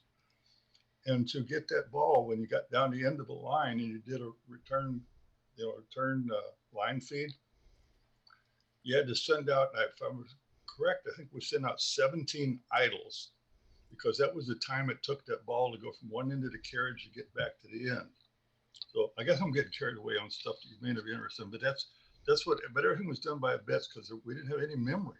I mean, it was just, memory was expensive and 32K, you had to write a lot of code. I remember one time I wrote a program, or I didn't write a program, I shouldn't say it, but I wrote a program, wrote a program in COBOL, which is a very, very expensive for eating machines up as far as space.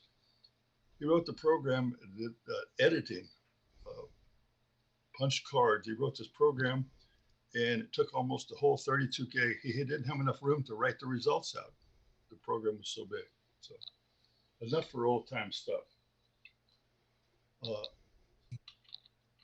So your patch technique that you're using here, yes. When you look at a lot of the retro games from the era that use assembly language speed ups and basic for the main game logic, you'll run into this a lot. And so you end up having to understand the structure of the assembly side to then decode what the basic side was doing. And you'll find that the game logic can change that way. The game that I'm porting right now does this exact same thing to turn on and off whether the monster moves after you. So the basic game just goes and says, oh, change this address. And now the monster just sits there because it put an RTS in place. And then later it puts the address to the move routine back, and then it jumps and goes and chases you again.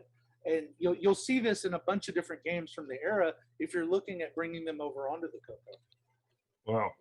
Yeah, and actually some of the games on the CoCo still have that. Like if you have the commercial Rogue by Epix that Tandy sold for the CoCo 3, there is a branch never command in there that has the entire debug mode where you can like create your own objects, create your own monsters, all the stuff they use for debugging internally. And by default, when you buy it, it's disabled completely. A branch never means it'll never take that branch. If you do a 2-byte or 1-byte patch to change it to a branch always, then you enable the entire debug mode, and then you have certain key sequences that do things. So that was actually left in the original game. The entire debug mode's in the current Rogue. Yeah, back in the day, I know we used very similar stuff on the mainframe side. It was just you know, they say you could just change one instruction and no op to an RTS and get out of the routine. You know, get out of the routine early without having to do any extra compares. Just change the one instruction and away it go. Yeah, and it's also very handy because the other way to do it, the quote unquote legitimate way, would be, you know, change the program and try it, you know, the different way, changing whatever code. But that means you have to reassemble the thing every single time you want to make a minor change. This way, you can have it loaded up and just do a couple of pokes, and then you can, you know, test it the other way without having to reassemble the whole thing. Well, in the later stages in some of the shop I worked at was the mainframe. We had patch areas, kind of like they did with CoCo 3. Put all these patch areas in there. We'd leave a series of cut out a piece of memory, just called a patch area, and leave basically no ops sitting in the middle of the program with certain routines where you could branch out of routines if you had the code change, because we were up servicing, you know, 40, 50,000 terminals in Canada and Mexico and the United States. And we were up 24/7. So you couldn't just take stuff down. You had to patch it on the fly. So we could patch stuff in the patch area, put a branch instruction in the middle of the program, and keep on going. But we'd always have no ops in certain places in certain key programs so we could get out of there and fix it. We couldn't stay up, couldn't come down. We run, you know, down the clock, 24 hours a day, 365 days a year. So it's kind of interesting, the things you learn how to do, hide stuff. Yeah, I think it's called hot patching or something, though, isn't it? Where you can do it while the program's running on the fly. Yep. Well, our system was built for it, okay? It was the same program that the airlines use, okay? And anything high-speed connections, you know, we could run, you know, 30, 40,000 transactions a second. So but it was high speed that stayed up. Like the airlines are up around the clock because they're running, you know, globally. And you know, it was built for it. The programs were all reentrant. They were locked in memory. They could phase in and phase out. And if that segment happened to be in there, you could put a lock on it for it, have the patch ready to go, and it could be locked in for it. We're talking about 250 milliseconds would be locked while your patch went into it. You'd have patch in another segment, and you'd hit this, say, just lock this program, and it would lock it. It'd flip the new code into it, the patches into it, and then unlock it right away within 250 milliseconds. So we had it down as a science. course, it was already been tested on another test system, another test machine. But learn your bits if you're going to do assembly language program. That's all I can tell you. Yeah, you'll need it for graphics. You'll need it for sound. You'll need it for logic. You'll need it for all kinds of things. Yep. I think I'm done. Cool. We'll probably go on with something, but I think that's enough for today. We don't, like I said, we don't want to run this thing too long. Yeah, because otherwise it becomes just overwhelming. Awesome stuff. Yeah, I don't know. That's why I said fun on a color computer, because it was just fun to sit there and home and write stuff half the night, doing stuff. You have a teaser for what you're going to be doing next week? None at all. Oh, okay. I've been keep them surprised. I've been busy with stuff, grandkids and stuff like that. And last week they were here, and I just had to do stuff. So yeah, I guess I will be surprised if anybody's got any suggestions. Other than that, we'll move on with something. Trying to keep it simple and kind of keep it. We're going to keep it on text screen where the results will show up a bit. But anybody that's interested, if they just look at this program that we just went through, this bin01, it's all out there on Discord. Okay, the programs, I always put them out there, and the macro live and stuff like that. And that is such a little program that does a lot for your testing. And say, oh, maybe to turn a trigger on and a beginner say, oh, okay, I understand that. And they can expand that program or make another copy and add to what we did last week. The only way you're going to learn this stuff is get out there and do it. Believe me, you can sit there and read every book in the world, and you'll just say, wow, I read the book. But until you actually screw your machine up 2 or 3 times and reboot it 1,000 times, that's how you're going to learn any of these languages, especially the assembly language. Again, I suggest you use the emulator to learn, because it's very easy and you can look in memory and see exactly what's going on. All right. All right. Awesome. Sounds good. Look forward to the next segment. Thanks, George. I'll dream up something. All right. Awesome. All right, Ron DeVoe. Until next week. Bye. Thanks a lot, George. Thanks, George. All right, Ron, this is for you. Potty break time. Grant, you're muted. I was going to say, hey, Ron, this is for you. It's potty break time. We're going to do a commercial now. Good timing. I need coffee. Sounds good. All right, coffee break, potty break, or in my case was to take the dog outside break. So, all right, we'll be back in a couple minutes. Here is a commercial. We'll do this one. Here's a hi-fi bargain from your nearby Radio Shack store. Save $100 on our exclusive realistic 77 AM/FM stereo receiver. Only $159.95 during the sale. With audio component features like FM muting, push-button tape monitor, main remote speaker switching, in a genuine walnut veneer case. The ideal control center for your new music system. The sale-priced realistic 77 receiver. Only at Radio Shack, a Tandy company. Tired of your color computer art input device being low res? Joey has you covered again. Switch between 3 joysticks or mice. Select the left or right port on your CoCo. No more swapping joystick ports. Switch between standard and high resolution mode. Supports the Tandy and the Max high resolution mode. Pre-order yours today at cocoman.biz. The music is back.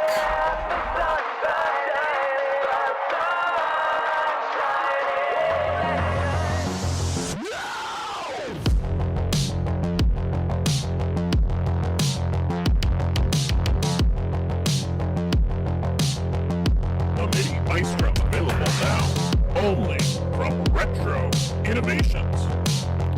Go the number 4 retro.com. Fletcher, I don't need that report tomorrow. That's great, JT. I need it tonight. Oh, JT. Fletcher saved over 300 clams, you dig, when she got her a Model 100 from Radio Shack, like a good little consumer. It's like a word processor, a phone directory and dialer. You dig, man? And even like, can groove with your office computer. Fletcher? Fletcher. You'll go far, Fletcher. You'll go far. ESP 8266-01 RS232 TTL Wi-Fi network 4-pin DIN Fitbanger DB9 PC IP DriveWire. Oh, I'm much happier breaking stuff. Hello, I am the speech and sound pack, and you are listening to CoCoTALK.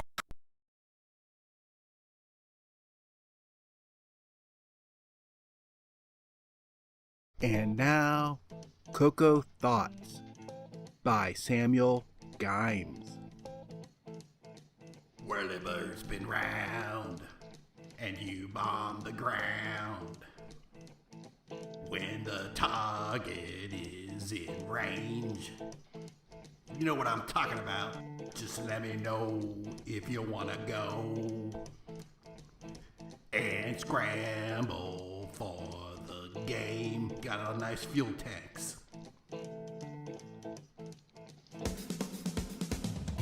Have mercy.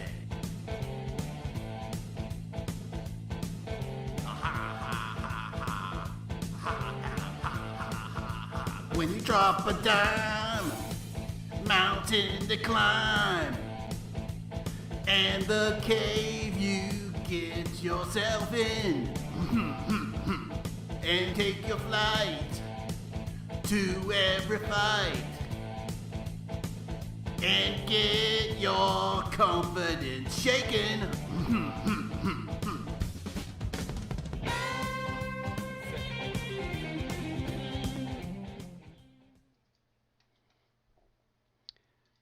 All right, we are now back. We went ahead and played the CoCo Thoughts there because unfortunately I forgot to share the sound there with the panel. So what do you guys think about that? The singing was horrible as usual, but it was on target, and the dedication to Dusty Hill of ZZ Top, who just passed away this past week, was a nice touch, because that was sad news. Yep, I agree. Hey, and Nick is here with us, I see. Hey, Nick. Hey, how are you? You finally woke up over there, huh? Or down Yeah. there. Down there, I should say. The show starts a bit earlier and I'm still asleep. Yeah, well, you know, we just fired Stevie, so we might have to adjust the time a little bit now. All right, cool. What do you think about that, Nick Marotta? Oh, I thought it was great. I like the stuff. Yep. That was it right there. It's the one part that Gimes actually can sing semi-properly too, so that's nice. Yeah.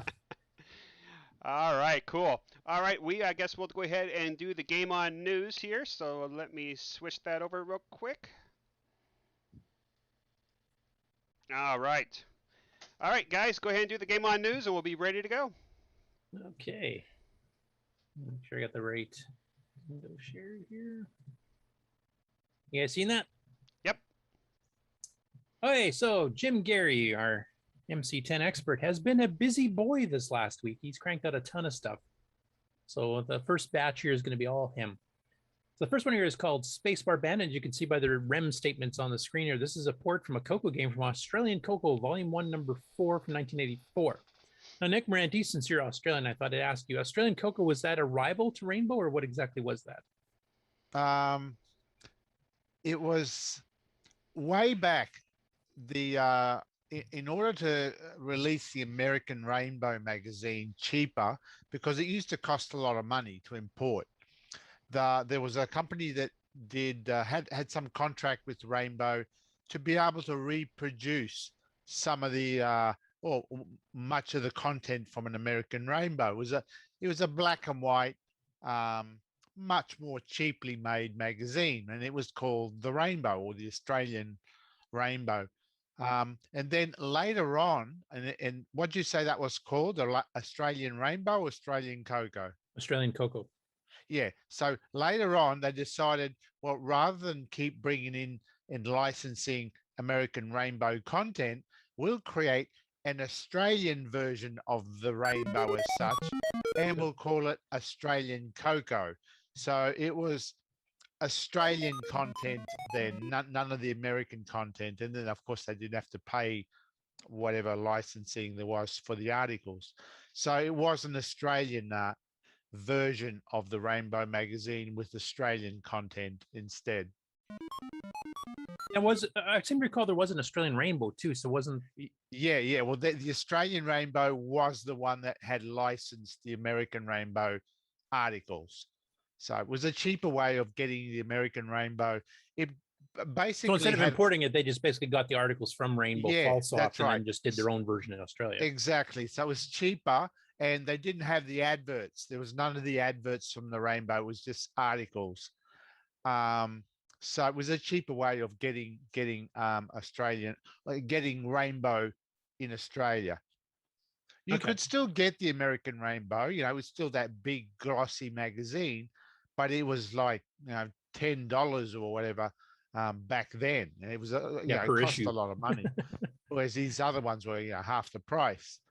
But yeah, there was always the intent to have an Australian version, and that's what the Australian CoCo was. Okay.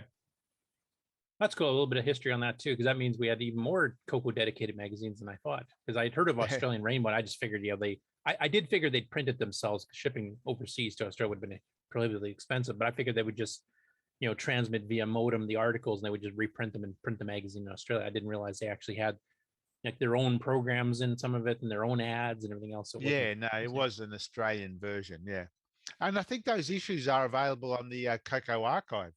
Yeah, now that I know that they actually did a lot of original content that wasn't the same as the Rainbow, had some of their own stuff, I'm gonna have to go check those out. I actually just presumed it was always just the reissue, so I never really looked at it that close.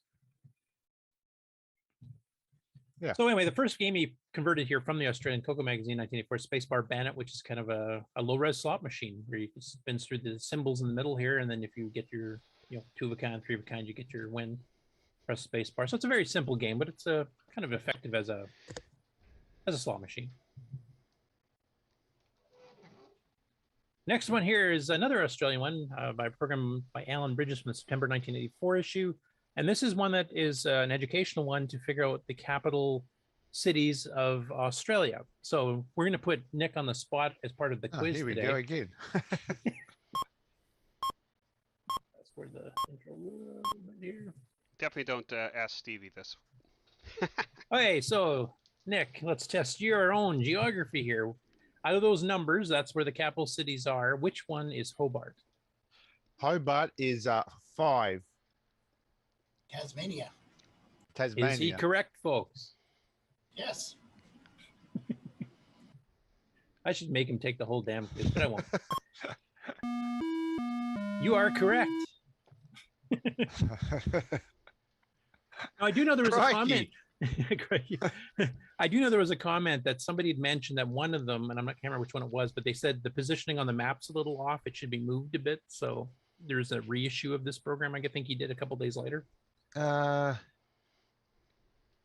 I wonder which one he. Yeah, see the comments. I think is it the nation's capital 3? kind of.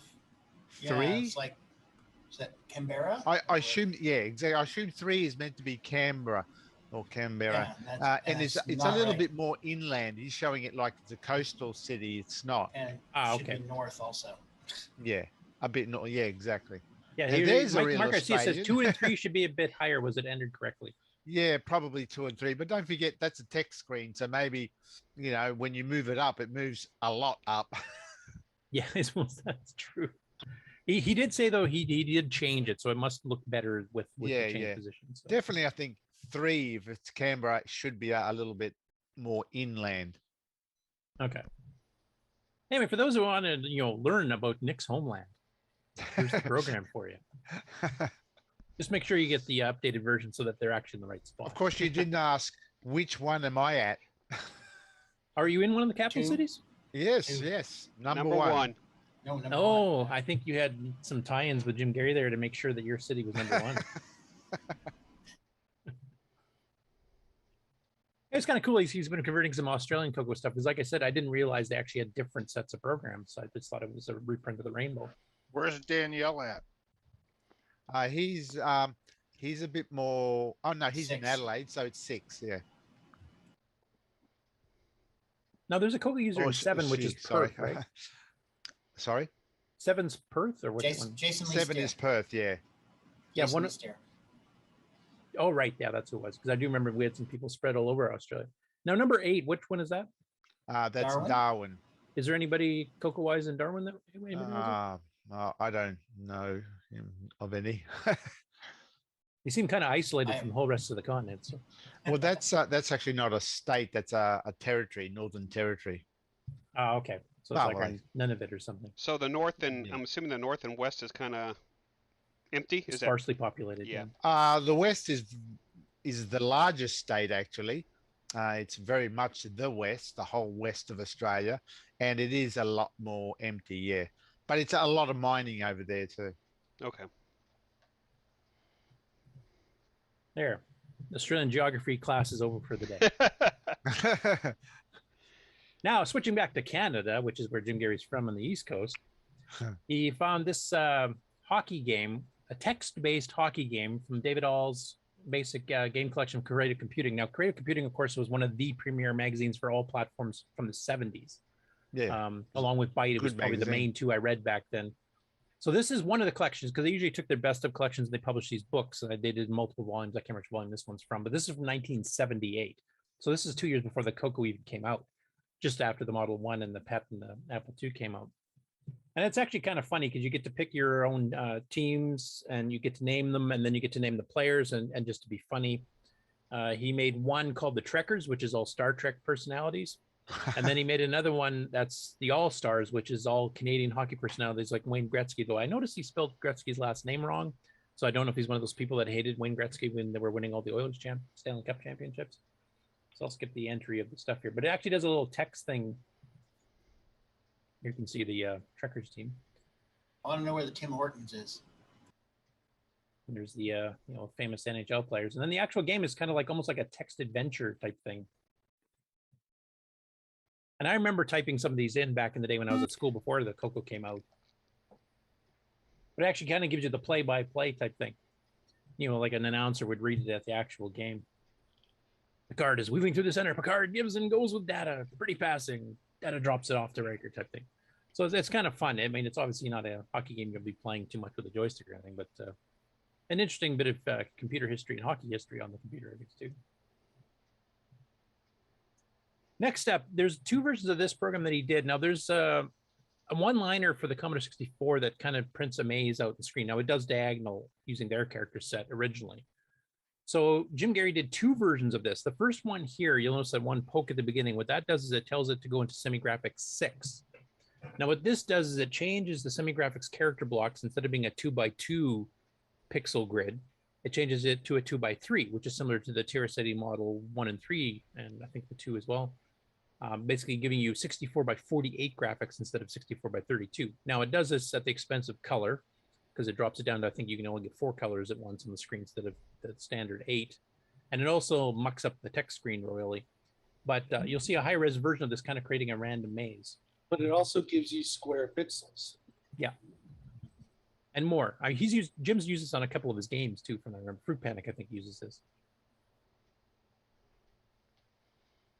So it gives you a nice little, fake maze to run through, etc. And then he did one in the standard resolution here, which is even shorter yet. Now, he did this one as a live type-in, and he actually screwed up the first time he typed it in and typed it in there. So I'm going to skip that part of the video because he actually told us to, and just play the one that actually worked.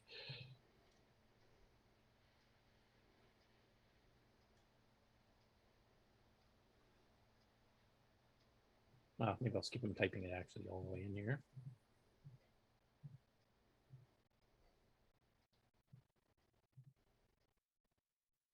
Now, one thing I want to point out here, he has just go to, and I didn't realize this in BASIC, and I don't know if it works in the CoCo, but I presume it does.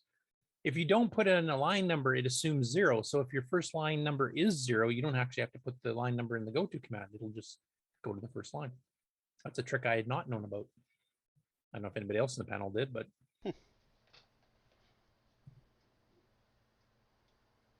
But I mean, to do a little like kind of random mazy type thing like this, and it literally takes less than 32 bytes of code, is pretty good. Anyway, I just thought that was kind of interesting. And then the last one. Now, for those of you who are caught our CoCoTALK stream test after dark yesterday, this is actually one of the programs. So Stevie fired up to show off the MC10 emulation on the Coco Pi, which we'll get into further in the regular news. But this is the program here. So it's another creative computing one. This is from the Volume 3 Best of in 1980. And it's based on the card game Euchre, which I'm not that familiar with. From looking at the cards, because you only have 9 through ace as playing cards in the game. It reminds me of, I think it's a German game called Schmier that my grandparents used to play. So similar to that, but a little bit different. But once again, it's a text-based one. I remember Stevie took a look at trying to read the directions here and they just kind of gave up. And I think he aborted it pretty quick, if I remember, Grant. Yes, he did. But that's why he never can get past the level 1 on any of the games. Yeah. So, I mean, as most of the creative computing ones, because creative computing was writing for, basic on terminals, on very, very old machines that didn't have graphics modes. So almost all of their stuff is completely text-based. So basically, you'll just see like text layout is about as fancy as these things get. You won't see any graphics. But now, Jim did mention in the comments, though, that this particular card game, Euchre, and I hope I'm pronouncing that correctly, he's never seen a version of it on the Coco before, so that's one of the reasons he ported it. I think it's called Euchre. Euchre? Okay, thank you. Euchre, yeah. Yeah, it's like a predecessor to Bridge and Pinochle and stuff. Okay. I'm not a huge card game guy, so that probably won't totally. I've been learning Bridge the last 5 years, so.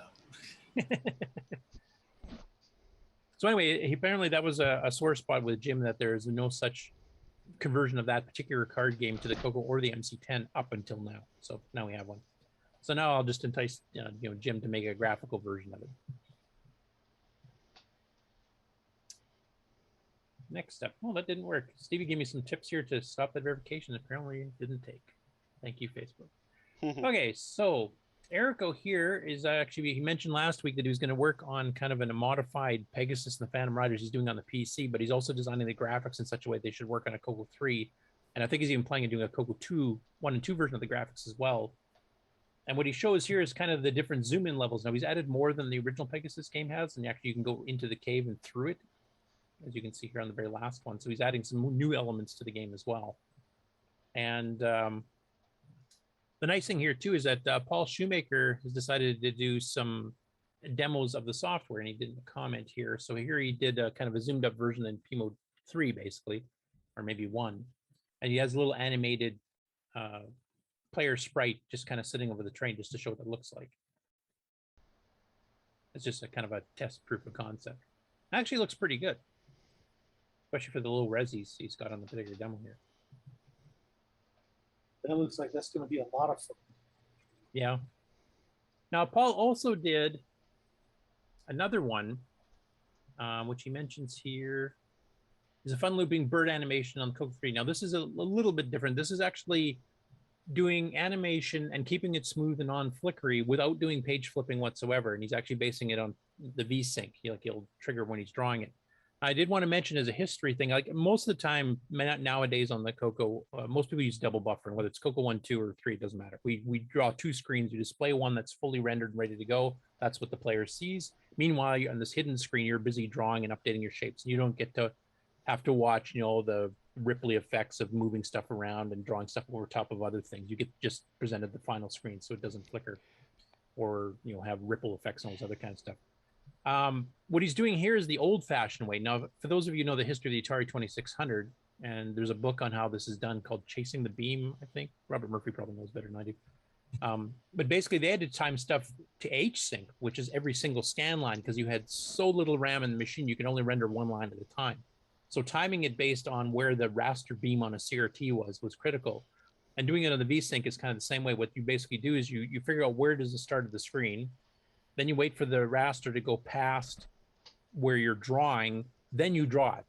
So that by the time it gets around to coming back to the top of the screen, starts redisplaying the next frame, it's already drawn and you don't get any ripply weird effects either, or shimmering or flickering, etc., like you would normally. So he's kind of demonstrating the V-Sync version of it here. Sorry? It's called tearing. Tearing, yeah. Jaggedy because you're seeing something move between the scan lines. Yeah, you kind of in mid draw, yeah. So we did a little demo program here using the VSync just to do a little animation of a character. Yeah, and the book is called Racing the Beam by Nick Montfort and Company. Yeah. And as you notice, there's no flicker in here and all, and there's no double buffering. This is just using one screen. So the disadvantage is it's a little more technical to program for. The advantage is it takes half the amount of graphics screen memory. So if you have a big game that has a lot of levels and stuff that you want in it loaded in memory at once, particularly on a CoCo 1 and 2, you can use this technique to free up. A double buffering on a CoCo 1 and 2 would normally take like 12K just for the graphics screens for each of the two to double buffer. This way it would only take 6K, freeing up 6K more for your program and sprites and sounds and whatever else you got in there. So it is a technique that is useful, and there are some CoCo games that were done this way, and there's some other ones. I'd say the majority of them that use the double buffering technique just because it's easier on the programmer. I think, Nick, you pretty well always use double buffering. Yeah, right? pretty well always. Did any of your early ones use this technique of? No, not my very first ones. Okay. I'd have to say Well, his little animation here looks pretty good too. I mean, the actual bird eating, hopping, flying, etc. Maybe he'll put that in that Pegasus game because he's also working on that too. So.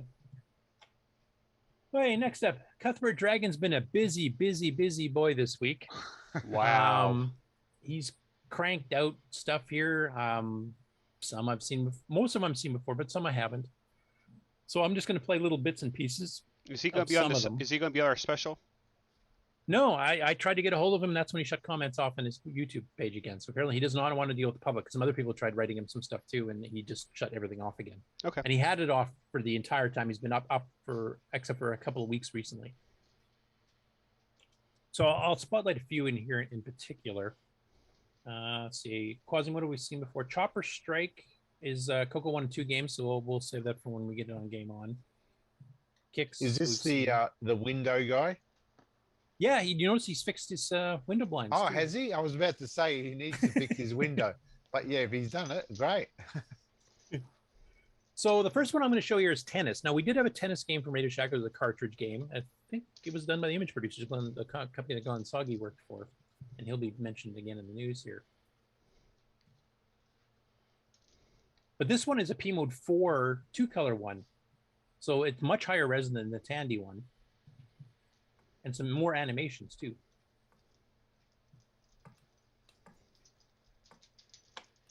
So you notice legs move, they actually swing the racket more. So I think the Tandy one just basically just moves the players back and forth, and that's pretty well it.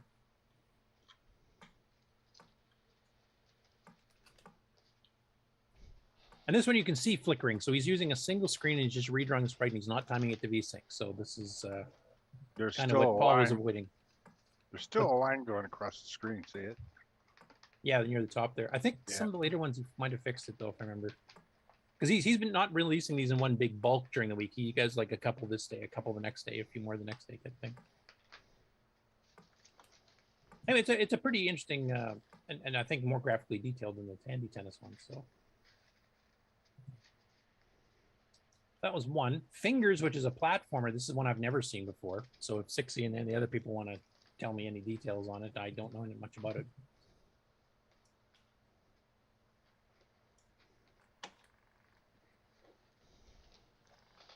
So you're the little guy on the upper right corner there wandering, and you've got regular platforms, moving platforms, platforms that dissolve as you stand on them, and you have to collect the keys. And once you get them all, you can unlock that door lock in the upper right corner, which is the dark blue with the keyhole in it.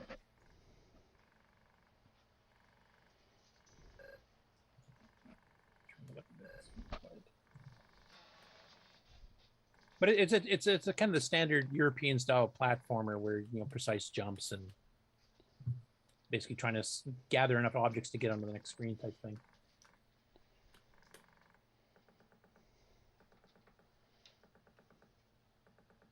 And one where you have to learn what order you have to do stuff on the screen in order to finish it. Like in this case, you have to dissolve down to get that key and then hop up before the other ones dissolve to get up to the next key. Timing it so you don't run into that guy that's running back and forth. And like a lot of European games and a lot of European platforms at the time, like Manic Mine or Jets at Will and a bunch of others we've covered, they always name their levels. You can see Petty Cash is the name of this particular level in the upper left corner there.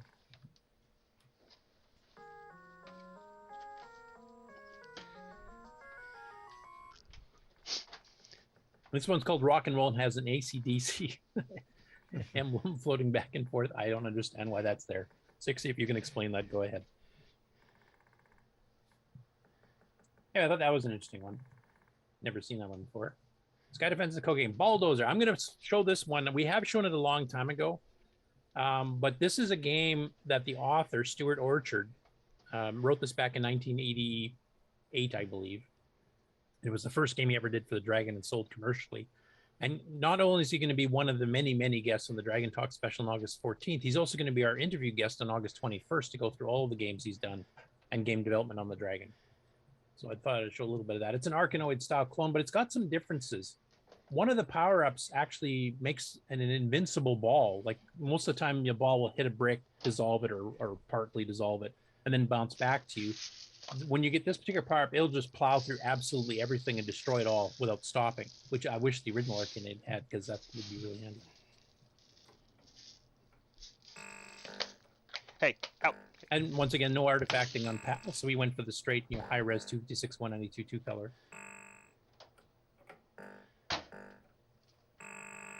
Here, there's a destructo, or the whatever you want to call it, ball. The ball just wastes through everything.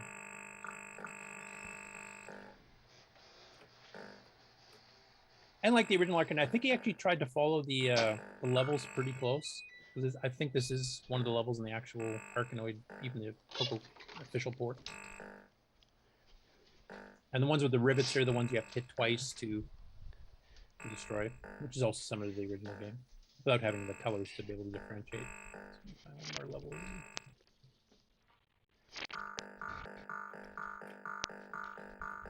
And like the original Arkanoid, he's changing the background pattern each level too, so you have something a little bit more to look at than just black space.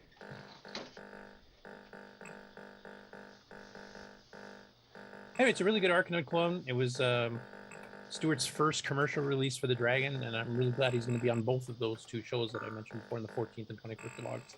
So look forward to those. If you guys have any questions on his games, including this one, his interview on the 21st will be the time to ask them, so get your questions ready. Okay, so Glaxons we've seen. That's a CoCo game. Bumpers is a CoCo game. Atomics, it's just using the different color set for the Dragon. Mission Attack, I think we've shown before. Protectors is one of my favorites. That's a North American one. Robotac, Ninja Warrior. I might as well show this here just because people are wondering what the game is.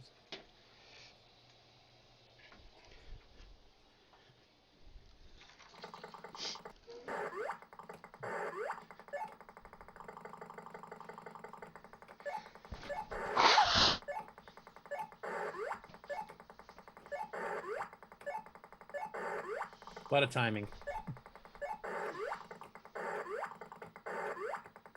And this is not the first level. I think this might be the second. Or maybe it's the first. No, this will be the second, I think, because the fireball's in front. Now, one thing I will mention, I forgot to mention during Nick's segment, the more you jump, the more holes in the floor are going to appear. So if you can not jump as little as possible, you'll have less of those to have to deal with, having to jump over something while you're dealing with fireballs and rocks and everything else. So that's one little trick to the game I forgot to mention. That's weird. He actually, I just finished his level, so I just did that. Anyway, that's kind of a sneak peek for the game for this week.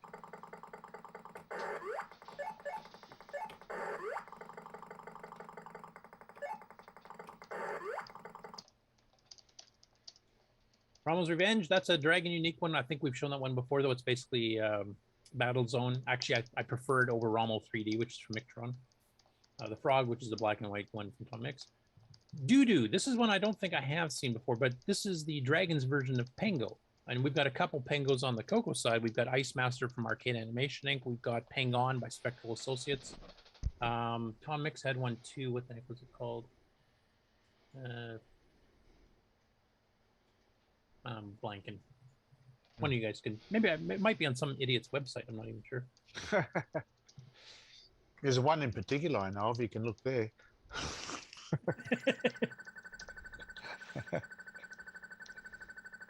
I found this ironic because it's a clone of a game based on ice. You have to use the color set that has no white in it.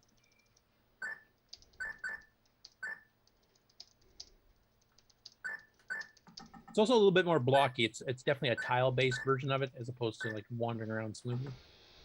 But gameplay's basically the same.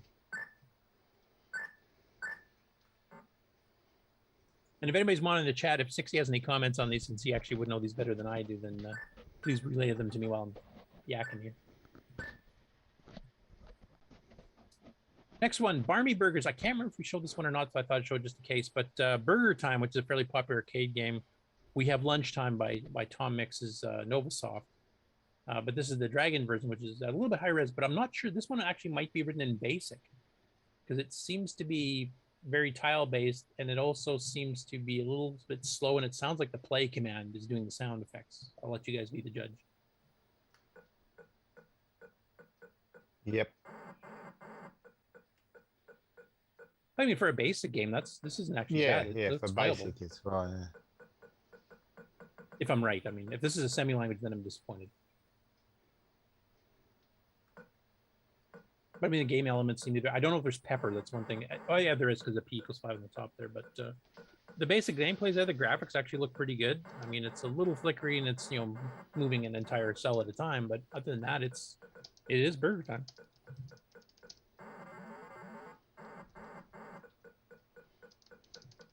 Thought that was cool.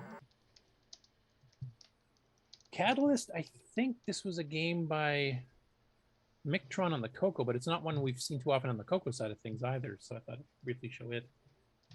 Bosconian? No. Totally different. Oh, right. Yeah, it is too. You have to like merge atoms to make molecules or something. I can't remember the exact. I saw that other picture, which I think must have been. This is on the CoCo as well. Yeah, it was originally on the CoCo. It's just that one, it's not one that's shown too often.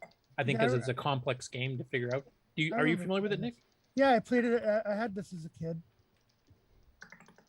So what exactly are you doing here? Because I've seen it, but I've never really played it. I cannot remember. It's a really weird game. It reminds me a little bit of like Atom, which was a Radio Shack cartridge. It was meant to be semi-educational or something like that. But I totally forgot about this game until you showed this. So. Oh, there, more fodder for your upcoming episode. And Star Blaster, we've already covered that one. So anyway, he put out a ton of videos. Some of these are CoCo ones with different color sets than you're used to. So if you want to check those out, you can. And then, of course, some of the original Dragon games. Did Eric or 60 have any comments? Before I go on to the next. He never saw a good Dragon Pengo. Oh, really? So did they not port? Like Spectral and Tom Mix both were people that sold through microdeals. So I'm surprised they didn't get those at the very least. I don't think Arcade Animation Inc., which is MG Lustig's company, which he formed after he sold some stuff through Computerware. I don't think any of his stuff got ported to Dragon directly, unless it was kind of done under the table. Anyway, some cool stuff from old Cuthbert Dragon. I wish we could get a hold of him. I'd love to have him on the show. Not this Dragon special episode. We kind of locked in who's going to be on. There is already talk of a sequel. There's some of the Dragon people themselves are actually trying to get some people that weren't able to respond in time to get on the show about possibly doing a second edition too with some other people on it as well. And of course, we're talking about doing singular interviews, group interviews with just a couple of people that work together on projects and stuff too. So hopefully over the next 6 months, we're going to try to get as many of the people that are going to be on the special, which at last counts like 14 or 15 people on as individual long-term interviews. Because in this case here, the show is going to be big enough as it is. We're only going to be doing like a 10 to 15 minute presentation of what they're doing. And then a question and answer session where you guys will be able to ask questions, the chat room will be able to ask questions. The other Dragon people will be able to ask questions because some of these people don't even know each other. So should be a great show. Next up, FrodoNL, who's actually been on our show a couple of times. He recorded this quite a while ago on Twitch, but the Amigos have released it now on their YouTube channel. And this is, he has this segment he does called the first year of, and then he picks a platform. It can be a gaming platform, it can be a home computer, whatever. And he's done the CoCo 1 and 2 one, which we've shown on the show before.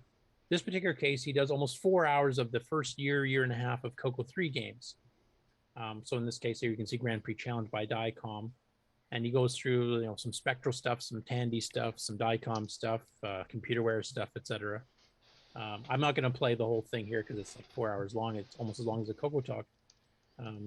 But if you want to see like what the earliest games on the CoCo 3 look like, and you got to remember too, like you'll see some pretty unimpressive ones. Like this particular one here is not that impressive. It looks nice, but it's not the greatest gameplay, and it's it's not fast, doesn't have great sound. Return to Junior's Revenge is another one like that too. But these were done when the CoCo 3 was released. It was announced at the end of July 1986. It actually came to the stores September, October-ish, depending on where you were. So people trying to get games out in the first 6 months had completely new hardware to deal with. Nobody used an MMU before. Nobody used the Gimme before. Nobody had this timer, the interrupt timers. Nobody had, the Gimme interrupt handler itself.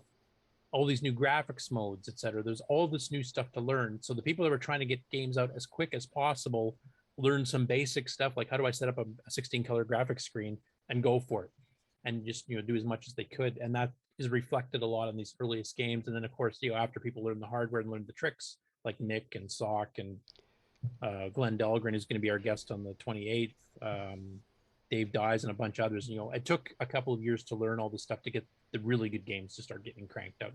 And Nick, I'm sure you can attest to that too, like your earliest CoCo 3 efforts.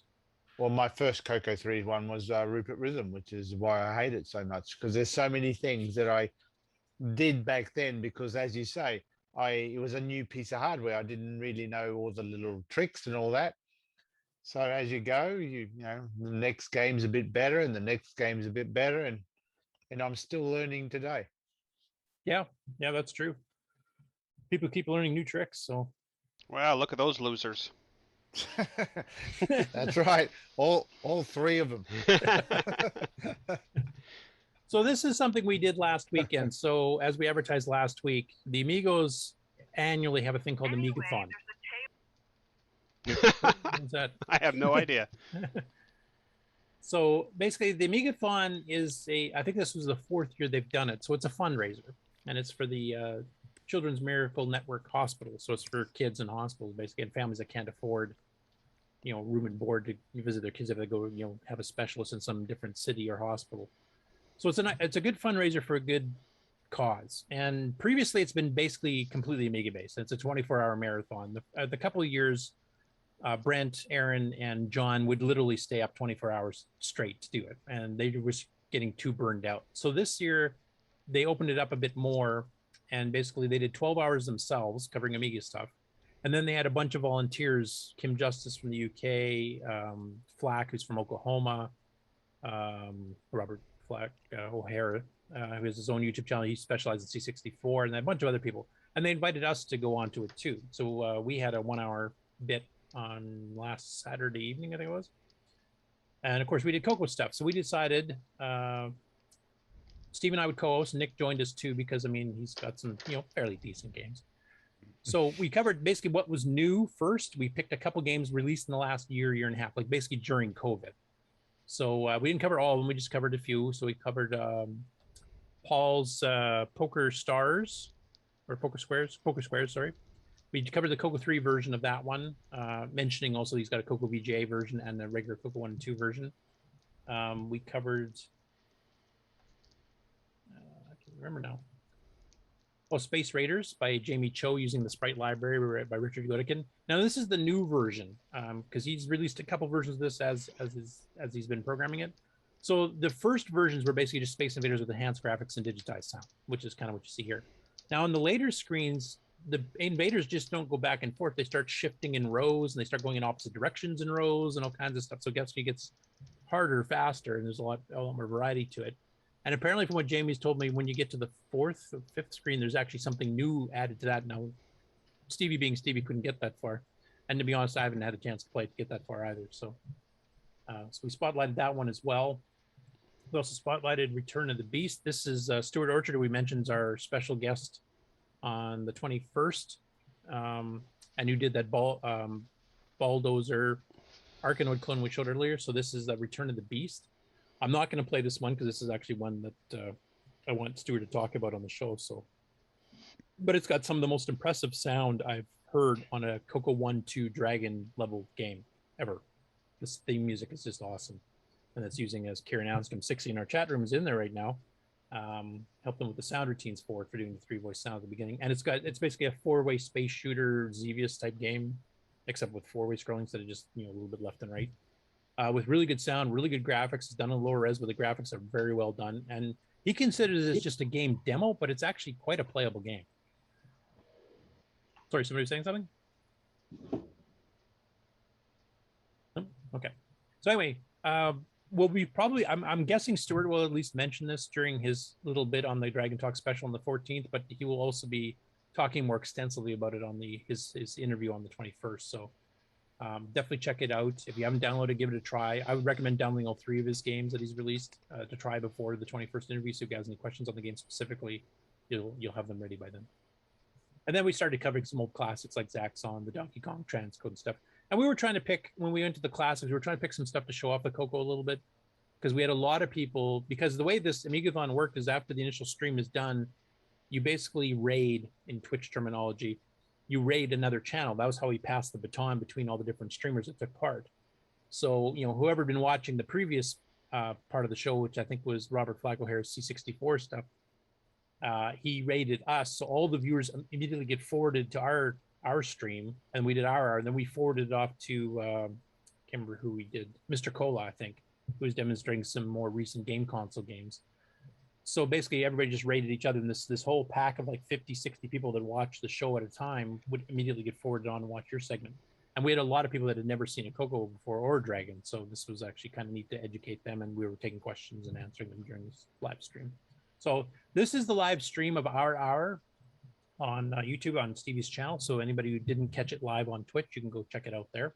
And if you're into multi-platforms, I would definitely go recommend watching the rest of the streams. There was some incredible stuff.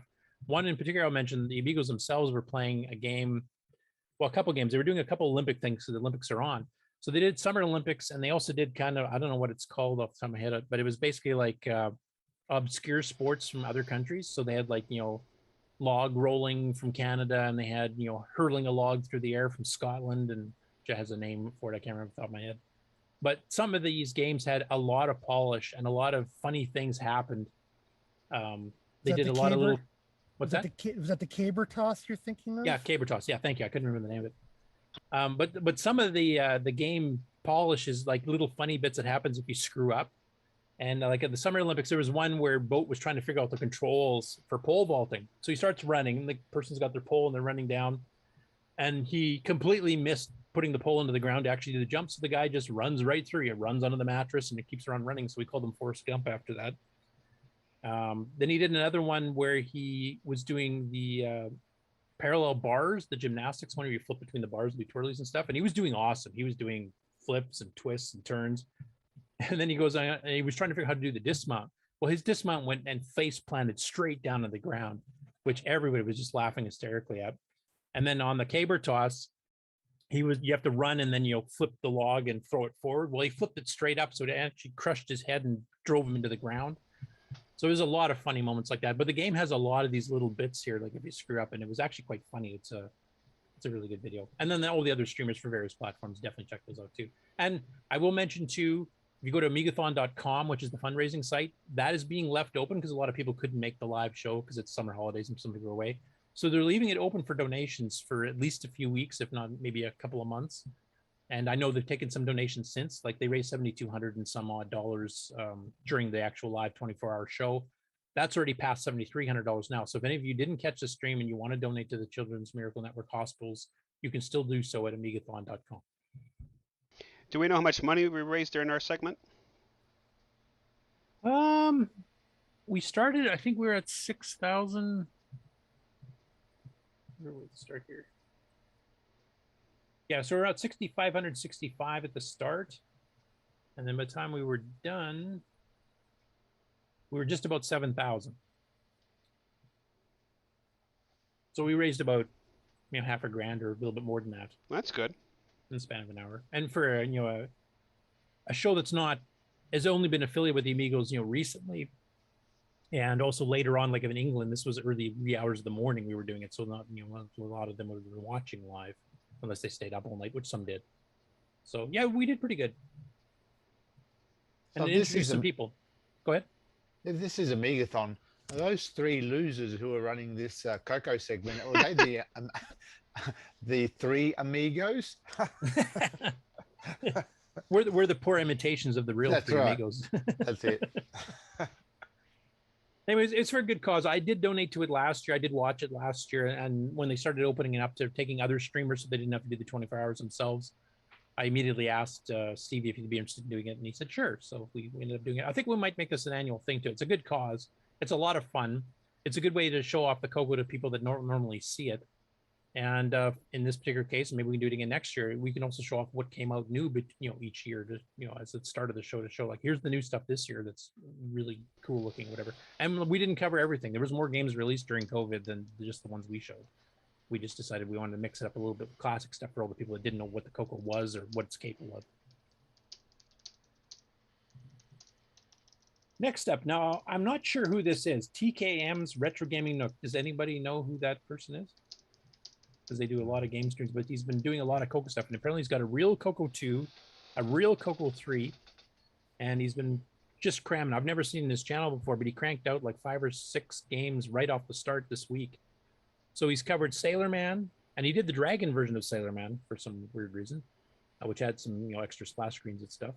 Return of Junior's Revenge, Canyon Climber, Downland, and Marble Maze. And he actually, I think it's his wife maybe in the background. So they both play some of these games. And like in the case of Sailor Man, he's quite impressed with it for a CoCo 1 and 2 game. And he also does really well. He just about wrapped all 3 screens twice in one single gameplay. So I'll play a little bit of the Sailor Man, then I'll just show you some clips, screenshots basically from the other ones. One for Artifact. Now this is unique to the Dragon version. It was kind of weird, or maybe it's patched for the CoCo 3. I'm not sure, but this is definitely not part of the Yeah, that's a patched one. Yeah, this is quite good. Right. Screen is red, hit enter. Screen is blue, hit the clear key. Ooh, okay. So this is Popeye. Pretty good looking, huh? Yeah. I mean, this is amazing. Like, why couldn't they make every game like this? It's so impressive. Might be yours. You want to try it? Push the button. Hit it. Oh no. Yeah, as I mentioned, he's quite good at this particular one. Now these videos just got released over the week, and I didn't check YouTube videos until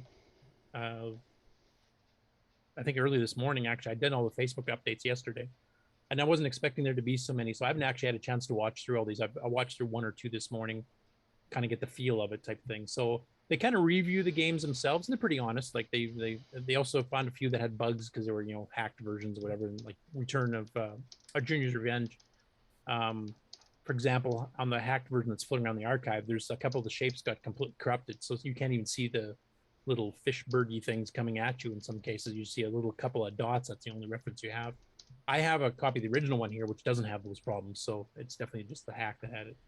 But they give pretty honest reviews of them. He's cranked out a ton of them this week. I'm hoping he keeps going. I haven't actually finished watching them. I'll be doing that probably tonight. So that's the Sailor Man one. Here's the one he did for Junior's Revenge, and this is one that has some of the corruption in the graphics. And these are all played in real hardware. So, and he's also, you can hear mentioning like this one plays better with the Black Beauty joystick, and this one needs the deluxe with centering turned on, etc. There's another one here with Canyon Climber, though I think this is the wrong color set. I think this is the alternate, artifacting color set. And Downland, I think I usually play the other color set too, though it's not as important on this one. If he's using it on a CoCo 3, he probably doesn't realize how to change. No, he does. He doesn't know about the F1. I just don't think he knew what the color set was supposed to be, or what. Like Downland doesn't really have one, I guess, technically. Canyon Climber, I mean, the sky should be blue when you're on the mountain screen, and he had it inverted. Unless he's playing at sunset, then I guess it's fine. Now, Downland, he did mention here that he had to play this on his CoCo 1 and 2 because it didn't work on the CoCo 3. And I think he has the actual original cartridge, or maybe he has the original 1.0. Now, this is a problem. The original 1.0, which actually doesn't mention a version number on it, Downland, the cartridge from Radio Shack, does not work on a CoCo 3. But they later released a 1.1 version with a different label, and it actually says version 1.1 on the screen. That one does, so they patched it internally. So if you have a CoCo 3 and you've downloaded Downland from somewhere, or you got the original cartridge and it doesn't work, you will need to get the upgraded 1.1 version, then it works fine. And then the final one you did was Marble Maze, and I won't go through playing the whole thing there because everybody's we did that on as our game on challenge not too long ago. In fact, if I get a hold of him, I have left him a couple of YouTube comments, and he might be somebody we know because I don't know what his real name is. I would love to have him participate in the game on challenge because he's a pretty damn good game player, and you'd give Buck Owens and a few people who are running for their money. Because I've seen some of the scores he got in some of these games, and he's pretty good at it. This one I just saw this morning. I haven't even watched it myself yet, so this is Rob Retro's Rambles, and I'm assuming he has his normal sarcasm and stuff in the game reviews that he does. I might play just the first bit here to hear the intro because I don't know too much about it. Side of Attack is actually, and that's the word baddies spelled backwards, is a Dragon original. At least it's a UK original. It might be cross-platform. I can't remember if it is or not. 60, you can correct me if I'm wrong on that one. But it wasn't one that we showed up in North America. So this is kind of a sneak preview of stuff on the Dragon as well. Hello, you. This is 3D Side-Ab Attack on the Dragon 32. And it looks like it's in high-res mode there. Look at that colour clash. Look at that. It's just... let me zoom in so you can actually look at it. Look at the interference patterns there. Yeah, 3D Side-Ab Attack. Precursor to 3D Lunar Attack. This is what you had to put up with, pal, Nick? And played a fair bit. It was on the not as wow, yeah. Compilation. Looks a bit. We didn't get that yellowy look. I suspect this is like a stripped-down version. I don't know. I've never played. Well, 60 said it was multi-platform. I'm just always aware that it existed. A very early Houston game.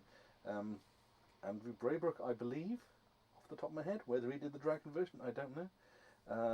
We will go with joystick. I'm hoping I can use my joystick converter to play normally. Can I? Can I press fire? Oh, well, up and down is working. Right. Right. So now, how do I? You must guide your laser bolts. Yeah, skip the direction part. Directly figure out how to play the onto game. their target using. Oh right, so I can just press fire now. Right, okay. All right, so that's the. Oh, look at this. Okay. I think I've tried this one. Those are supposed to be like skyscrapers you're flying toward in the 3D view. Then you got ships that come in. You have to zoom in your sights and shoot. So I'm guessing we got. There we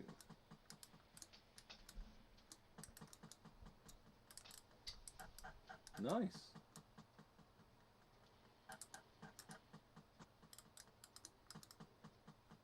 Now, 60, does it always run this slow, or is this like a speed control of the joystick or something? Aren't they? Considering that they're light. So in theory, I should be able to. You seen this one before, Nick? No. Either Nick, for that matter. No. No, I haven't. I've seen it before a long time ago. I kind of forgot about it, to be honest. I'm turning. And I can't remember if it plays any faster or not. Look at that. That 3D effect of the buildings is actually like you're flying at night and it's like lit up windows or something. That's actually not bad. It's pretty cool, actually. Needs a bit of a speed up poke, though, I think.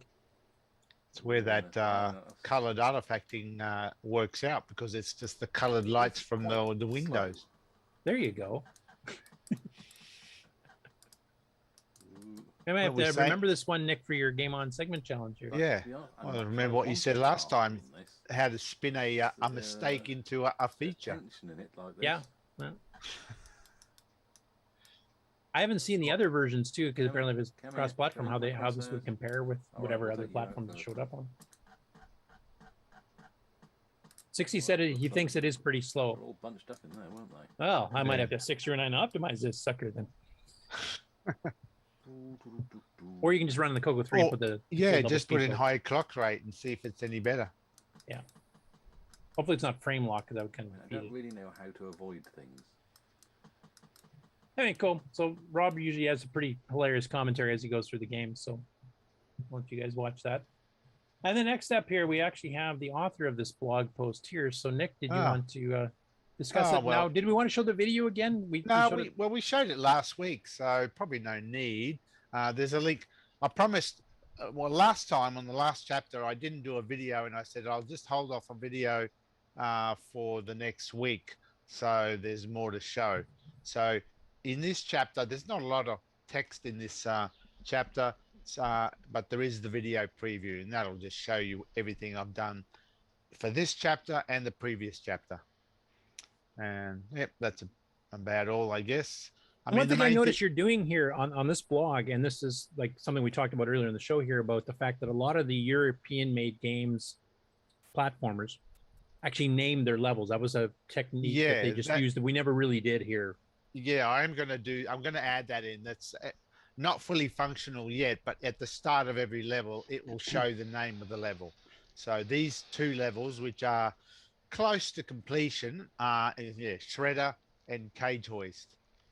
So I'm just going to come up with names, and then I'll just have it display that every time it's about to throw up a level. The main one I did this chapter was the Cage Hoist, which is the bottom picture there, where your character actually rides can go into that cage hoist, and you control it up, down, left, and right, and you have to collect the boxes that are on the conveyor belts. So it's in the demo video anyway, so you can have a look at it and actually see it in play. Okay, and that's actually that's a technique that I kind of like too. And I know Boat and Aaron have mentioned that they prefer games that have level names because it's easier to talk about. You don't say like Screen 5, which nobody knows what that is. You can say on the hoist level or whatever. Yeah. So I'm doing that in my game too, where I'm naming the screens as well. Yeah. I noticed a lot of the European ones did that, and yeah, I'm trying to add in, of all the levels in the game, of which there's 14. Many of them will be little mini games in themselves. So they're not spectacular games, but they're little mini games in each level is what I'm trying to achieve. So there's a bit more variety in the game. Yeah, because most of the platformers you've done before, like Groove Rhythm, it's basically you're doing the same thing. It's just a different layout.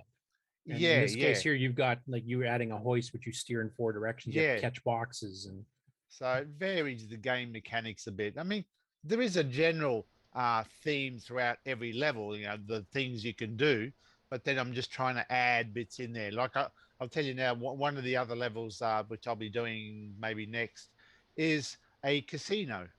So there'll be a slot machine as part of that level, where you can actually gamble some of your collected points to get other things. So anyway, we'll see how it turns out. Oh, now, for people on the panel, or did we want to play a little bit of the video just to kind of rekindle people's memories of it, or for people that maybe missed it last week? Yeah, go right ahead. Well, it's only a 4-minute video, but yeah, we did play it last week. So there's no voice or anything. I just let the game go by itself. Fast forward to the hoist. We'll watch the hoist. Pay attention to the voices when the character falls off the off a platform and he's falling to his doom. Okay, I'll just fast forward to the hoist one here.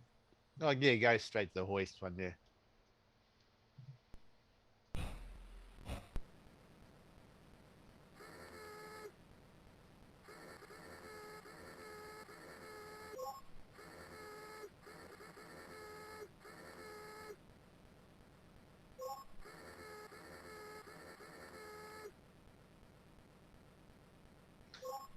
And that background noise you faintly hear is not my fan. That's actually the background noise of the game to signify motors, etc. The motors are going, so it sounds better in the when played in real life, I guess. Sounds cool. But I've tweaked it a bit, so the boxes actually are coming out faster now and more varied. But when I did the video, I didn't have that. Do I fall off anywhere here? I can't remember now.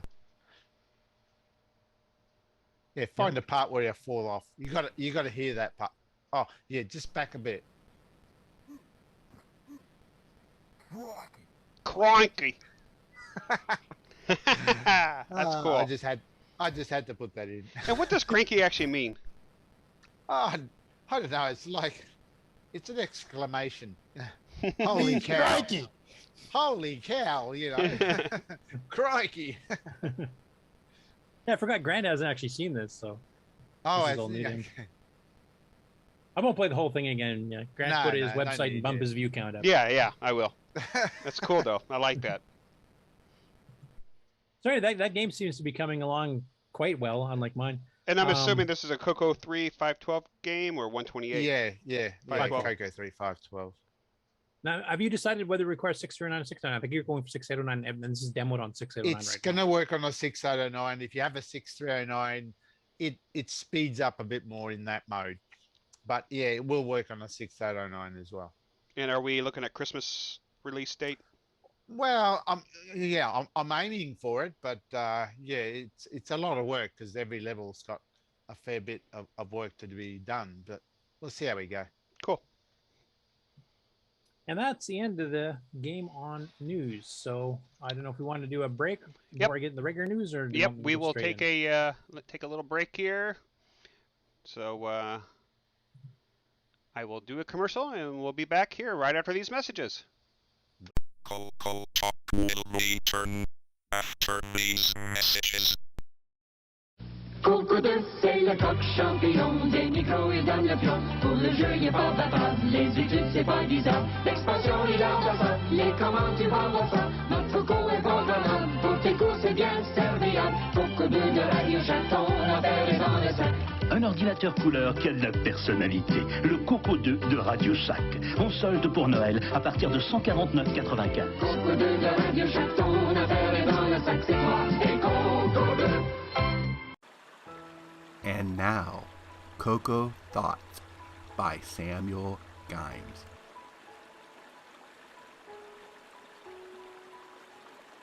If you're using your color computer in Quebec and it stops working, is it now a CoCo won't do? Hi, Ron Delvaux, Timberman, CoCo Fest, CoCoTALK.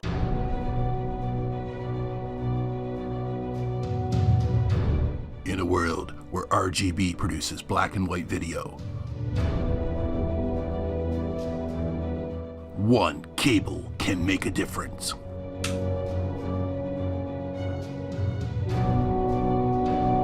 Switcheroo.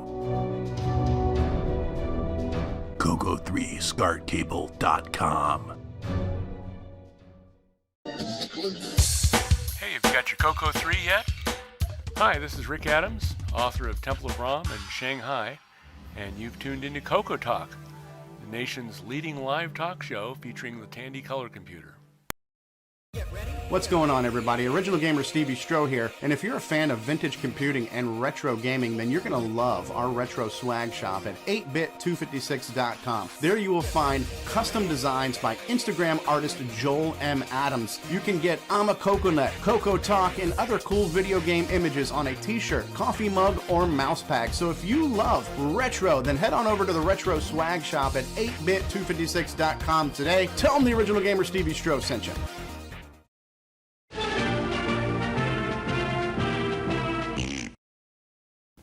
Radio Shack's store-wide manager's red tag sale is on now. We've slashed prices 20%, 30%, 40%, 50%. Save on famous Radio Shack hi-fi, car stereo, radios, toys, TV games, calculators, walkie-talkies, and CB radios. Look for the big red tag. Save like never before on these and literally hundreds of red tag specials. Hurry into Radio Shack today.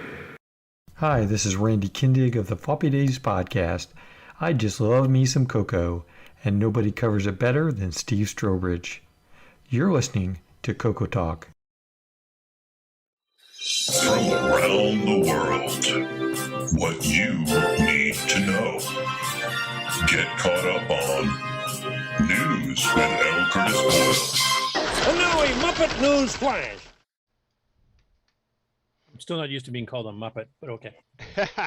All right, we are now back with news with L. Curtis Boyle. So get your pillows ready and take your afternoon nap.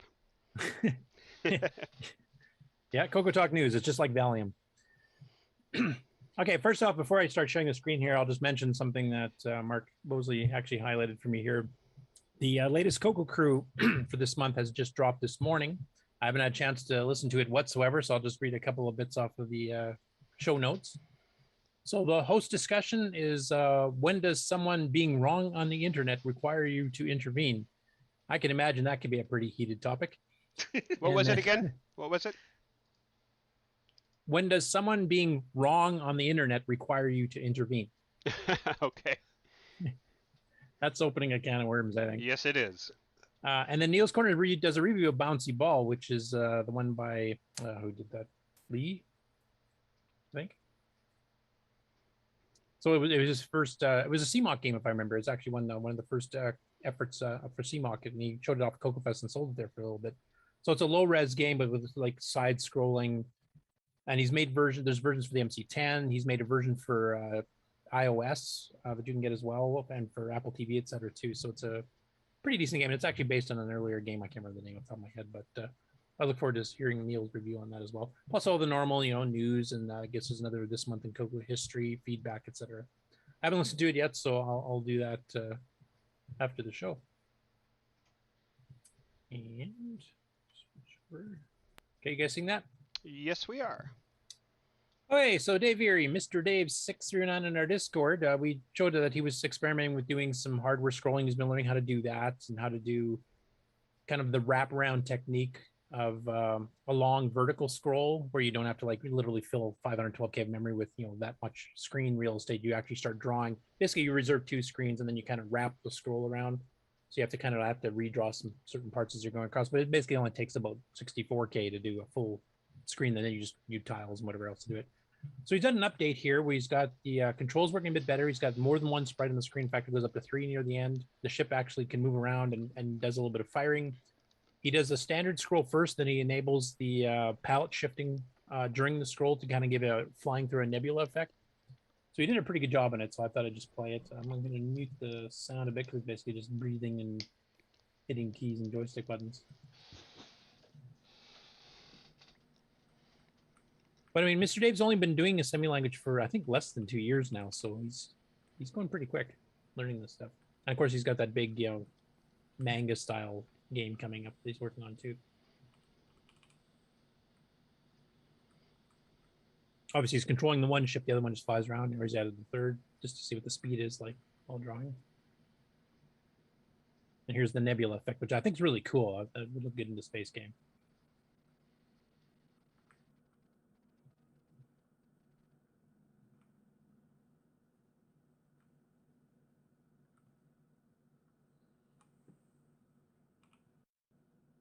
Anyway, that was his latest update on that one. I'm definitely looking forward to see what he ends up doing with this. And some of the background graphics he got looks really nice, and that nebula effect actually looks really cool. It reminds me of Star Trek II, the Wrath of Khan type thing, when I don't know what you call it, a thunderstorm in the nebula during the Khan battle sequence. I know this is an old hat to Nick Marentes, but next up, Paris Rat. Who's done a ton of things with the Dragon and CoCo communities, too many to mention. He's going to try to be on the Dragon special. Now, he's going to do a pre-record because he's not going to be at a place with any decent internet connection during the time Dragon Talk's on the 14th of August.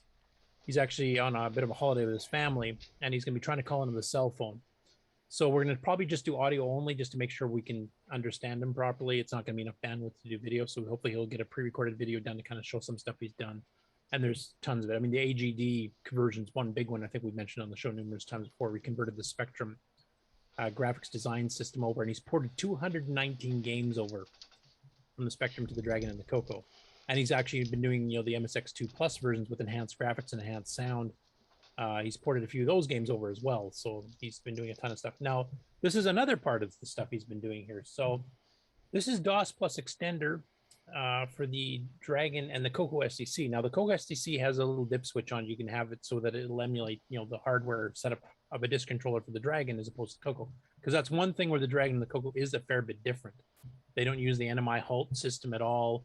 Their DOS is based on sectors, not granules. So, I mean, out of all the things that are so compatible between the two machines, the disk system is not one of them.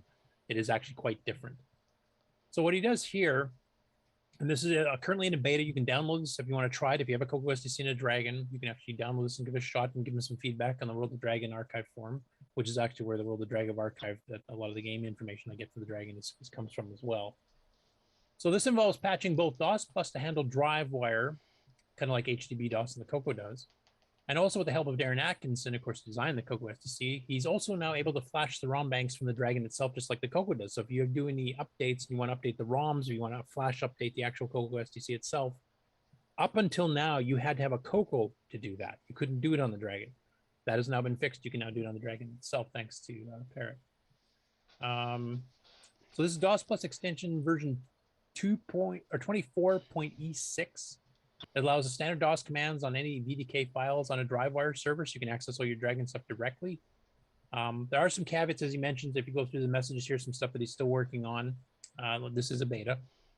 And he's also fixing some stuff about dealing with reading real drives. Like if you have a multi-pack in the Dragon, you have a real floppy drive hooked up as well as the CoCo SDC. There's still some stuff there that he's got to finish straightening out type thing. But it's a pretty cool that the Dragon is catching up with a lot of the stuff we've done here, recently on the CoCo, and doing multi-packs so you can hook up multiple hardware cards and stuff is cool too. Technically, you could add in like a Moo, or you could add in what is the Dragon, their own SD solution. You could theoretically have that in the CoCo SDC running at the same time if the addressing works out correctly. I'm not sure if it does, but it's really cool that Parrot's doing all this stuff, and he's done so much stuff on the Dragon CoCo communities later.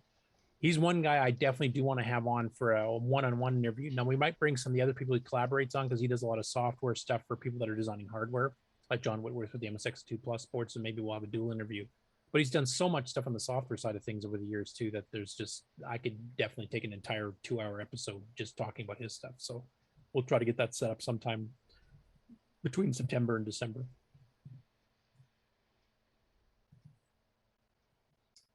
Okay, next up after that, Brenda, is it Make or Mackie? I'm not sure how to pronounce the last names.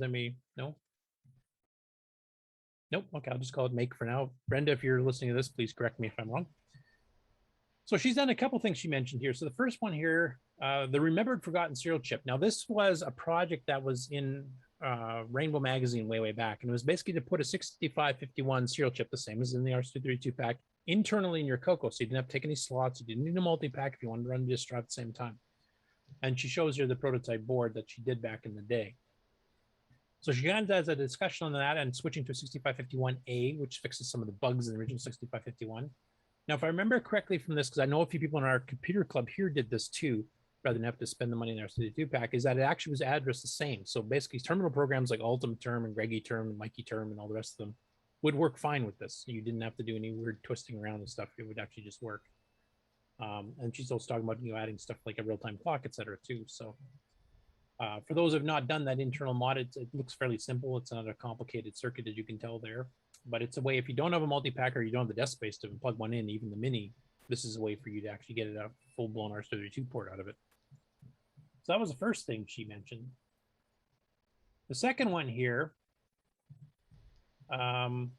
is a rendering of, and I'll probably have to pretty well literally read what she said here, kind of explain it. But this is a case design, a 3D printed case design she's got here to hold a SCART adapter that would screw into the bottom of a CoCo 3 case, but look more elegant and wouldn't strain the RGB connector on the CoCo 3 quite as bad. Now, I don't have the whole SCART thing here. For you people that do, how exactly does it hook up? I'm just wondering what she's talking about with the straining the RGB cable. Is the cable's heavy and yanks on a bit, or what you might be talking about there? I could see where this would be helpful. The big old SCART connector could go into this block, and then the little wimpy DIN RGB thing wouldn't have to carry the weight of that assembly if you pulled the CoCo, move the CoCo around. Oh, okay. Aren't the SCART connectors, though, thicker than the spacing underneath the CoCo 3? That may be why she wants to go up in that hole under the expansion connector. Oh, it's going to be mounted in that little, okay, yeah, that would make sense. Oh, okay. So you guys actually know what you're talking about on this. That's good, because I don't. Whew. They would use that mystery space for something useful, which... Now, this mystery space is under the cartridge connector, you said? Yeah, there's an empty hole in the bottom of the CoCo 3. CoCo 2's and one. CoCo 2 has it also. Okay, that doesn't seem to do anything, but it would be very good for this. Okay, I think I know. Yeah, okay. On the bottom of the case itself, on the outside of the case, there's a whole kind of... There's an indent. Yeah. Right. Okay, well that makes sense then. Yeah. And she said she has plans. The finished case would be chamfered and radius, which are allowed for the 3D printing. It would have a screw-on or slide-on lid too to kind of cover it up. So, have any of you? I've actually had a chance to look through comments. Have any of you reacted to her and talked to her about it, or? It's like Alan has and Scott Kelly. I have CoCo Man's switcheroo cables. I mean, he just provides a extension that just slides out from the CoCo and sits behind it. So. Oh, so the SCART connector isn't actually near the bottom of the CoCo. It's like way back past the cable. I actually have a wallaby, so I can have it split. So yeah, it's nowhere close. So. Okay. Yeah, I just used a piece of ribbon cable like I originally used to go into the SCART connector. Okay. So like I said, it's two different alternate ways of doing it. You can either have the extended cable from the CoCo like it currently is for say a CM8 or something, and then go to the SCART after it, or you could do the SCART directly in that little cubby hole that's under there. Okay, cool. That's what it looks like. Next up, this is really cool, I thought. Glenn Sogge, who we had as a guest as part of the Image Producers panel we did a couple years back on CoCoTALK. Now, the Image Producers was a software company. They did stuff for other computers besides the CoCo, but they were fairly early on. And in the case of the CoCo itself, they were actually one of the few companies selected by Radio Shack Tandy to produce CoCo software before the CoCo 1 was released.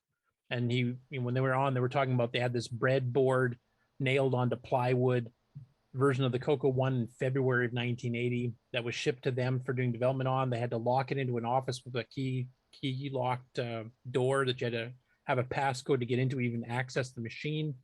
And it was kind of precarious because it was all mounted on plywood, et cetera. And they was talking about you had to sign to get into the room, even to touch it. You weren't allowed to take anything home.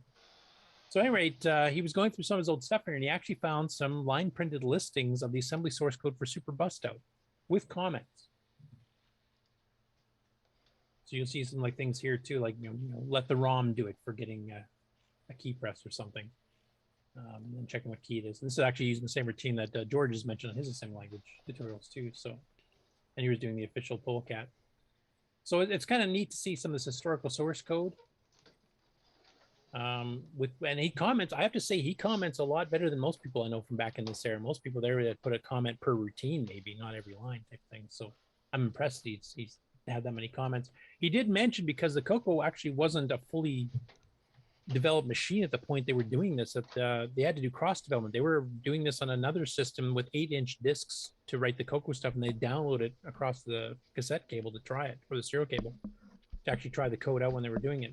And I remember in Super Bustout's case too, he was trying to get all these different features like gravity and all this other stuff in here, and he was really pressed for space. So he spent as much time trying to get it shrunk the last 20 or 30 bytes to get it running as he wrote the entire main game in. Like it took him like a month to do each of those, just to get it to fit on the 4K ROM.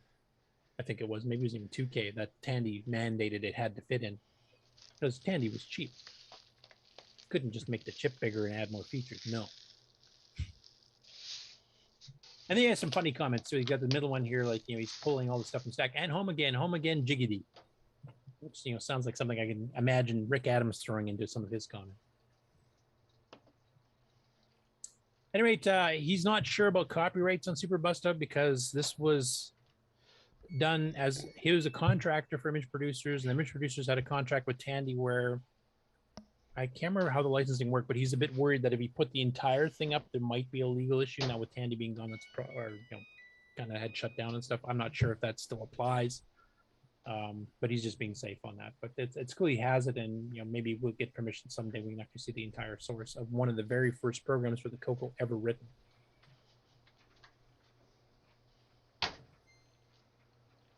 Next up, now this is a follow-up to the story we did last week, where Antonio had showed off some hand-drawn commercial they did for a computer desk system that his dad had designed 30 some odd years ago. And he was quite happy, got mentioned on the show. So he decided to go make it a bit more modernized professionally, actually colorized it also. Some of the stuff stands out better. So you can actually see, the differences, or the fact that it's actually a CoCo that was used in this commercial flyer that his dad had produced for these cases here, or desks, I should say. And you can tell it's a CoCo, and now it's easier with the gray card, but you can actually see there with the design of the way the keyboard is sloped. This is an old, gray style CoCo with the, the vertical drives and the cartridge connector and printers, etc. too. So this is kind of like the modernized version of it. Well, that was pretty cool, and it's a bit of history too, because his dad actually, formed this furniture computer desk making business based on, having a CoCo and building a desk that would fit everything properly to use it. Next up here, John Laury showed off Simon Jonassen's 3D ray tracing thing. Now this is, I think, Simon's own version of it. There was a version in Hot Cocoa that did something similar, which is a little bit slower. And I know Eric Gavrila had actually taken that code and sped it up about twice as much too. And he released that about a year or two ago.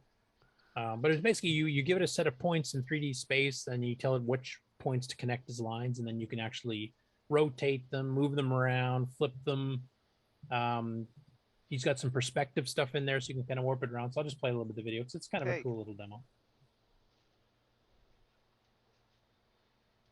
Hey. That's kind of doing the standard rotations of all three axes.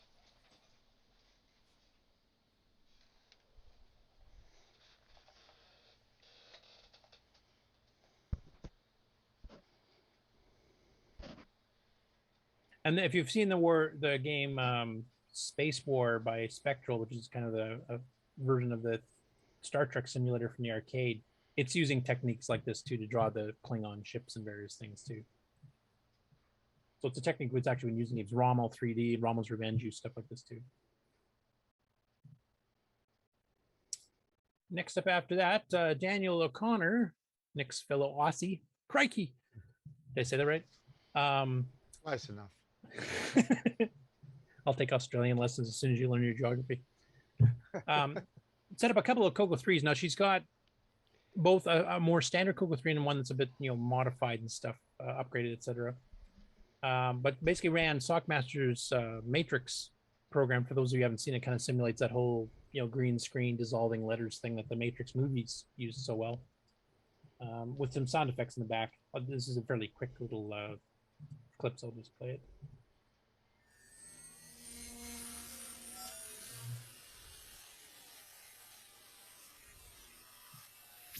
I remember when Sock wrote this demo, it was pretty cool to see this running on a CoCo right after the thing came out. But in here you can see, like on her left one, she's got like a power on light and the reset switch that's been modified to be on the top so it's easier to reach. And on the one on the right has got a power light also added, but it's also got Ed Snyder's mechanical keyboard, which I've got in one of my CoCos here. And oh man, that thing's nice. Loud. I mean, don't use it next to people trying to sleep or anything, but awesome feel to it. And the CoCo 3 keyboard wasn't bad. It's pretty decent, but that definitely is better. Next up, Ron Devil, are you still on? Well, he must be sleeping. Are you awake? Ron, are you sleeping? Yeah, it was like he must have stepped out. Either stepped out or he fell asleep. One of the two. This is actually a story he brought up here. Like the electronic book is something that I don't remember too many people actually having. I do remember seeing it advertised, and it was kind of like, what was it, pressure sensitive sheets or something for those of you who actually had one. Did it connect to the joystick port? So it was like a koala pad or whatever. You had overlays you could touch. Okay. Because I had seen it before, and I know the CoCo crew had done a special on how to program for it, et cetera, too. That was one of their technical discussions a few years back, too. And there's a few games and a few educational programs that actually did use it. There's a couple of Dragon games, actually, that use it, too, which was kind of a surprise. But one thing I didn't realize, and I'm assuming this must be the UK version of the manual, because I don't remember seeing that here, but it actually tells you how to hook it up to a Tandy 16K extended basic color computer, and probably the Dragon would work well, and the Acorn BBC Model B. I had no idea this was a cross-platform hardware device. I don't know if anybody else knew that, or if it's on further systems beyond the BBC and the CoCo is officially here. I know it was on the Dragon because there's some games that support it, but I don't know. Maybe some of the other UK or European computers also had support for this too. I have no idea. I did not know this. I'm going to guess it's that adapter for BBC Model 3 to Tandy Computer 26-7228 is the magic there. So they took the CoCo one and made an adapter for it, basically. Apparently they did, because there it lists, in the manual here, and gives a Radio Shack part number for it. no less. Okay, so I wonder if they did that for any other machines too then. It's definitely using the joystick port, so. Yeah, analog. And that's analog too. So I mean, not too many of the computers back then had analog sticks. Most were digital. Well, the Apple II and the IBM had analog. So did you guys have electronic book adapters too then? I think they did. I know we had the Koala Pad for the Apple II and with the Commodore also, and they used it.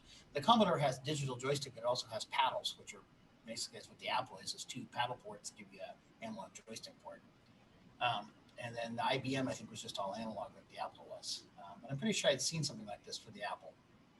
Apple had lots of educational software, so I definitely would think they'd have something like that. Yeah, because I mean, if it's all analog programming, I mean, to convert the programs over, you just have to basically remap the graphics system, maybe some sound, which I mean, everybody was doing when they're doing cross-platform development back then. So having something that the hardware is very similar between them would make the porting much easier. So I would imagine if, you know, the Apple, et cetera, had supported the same style of analog, that they would have had a port of this.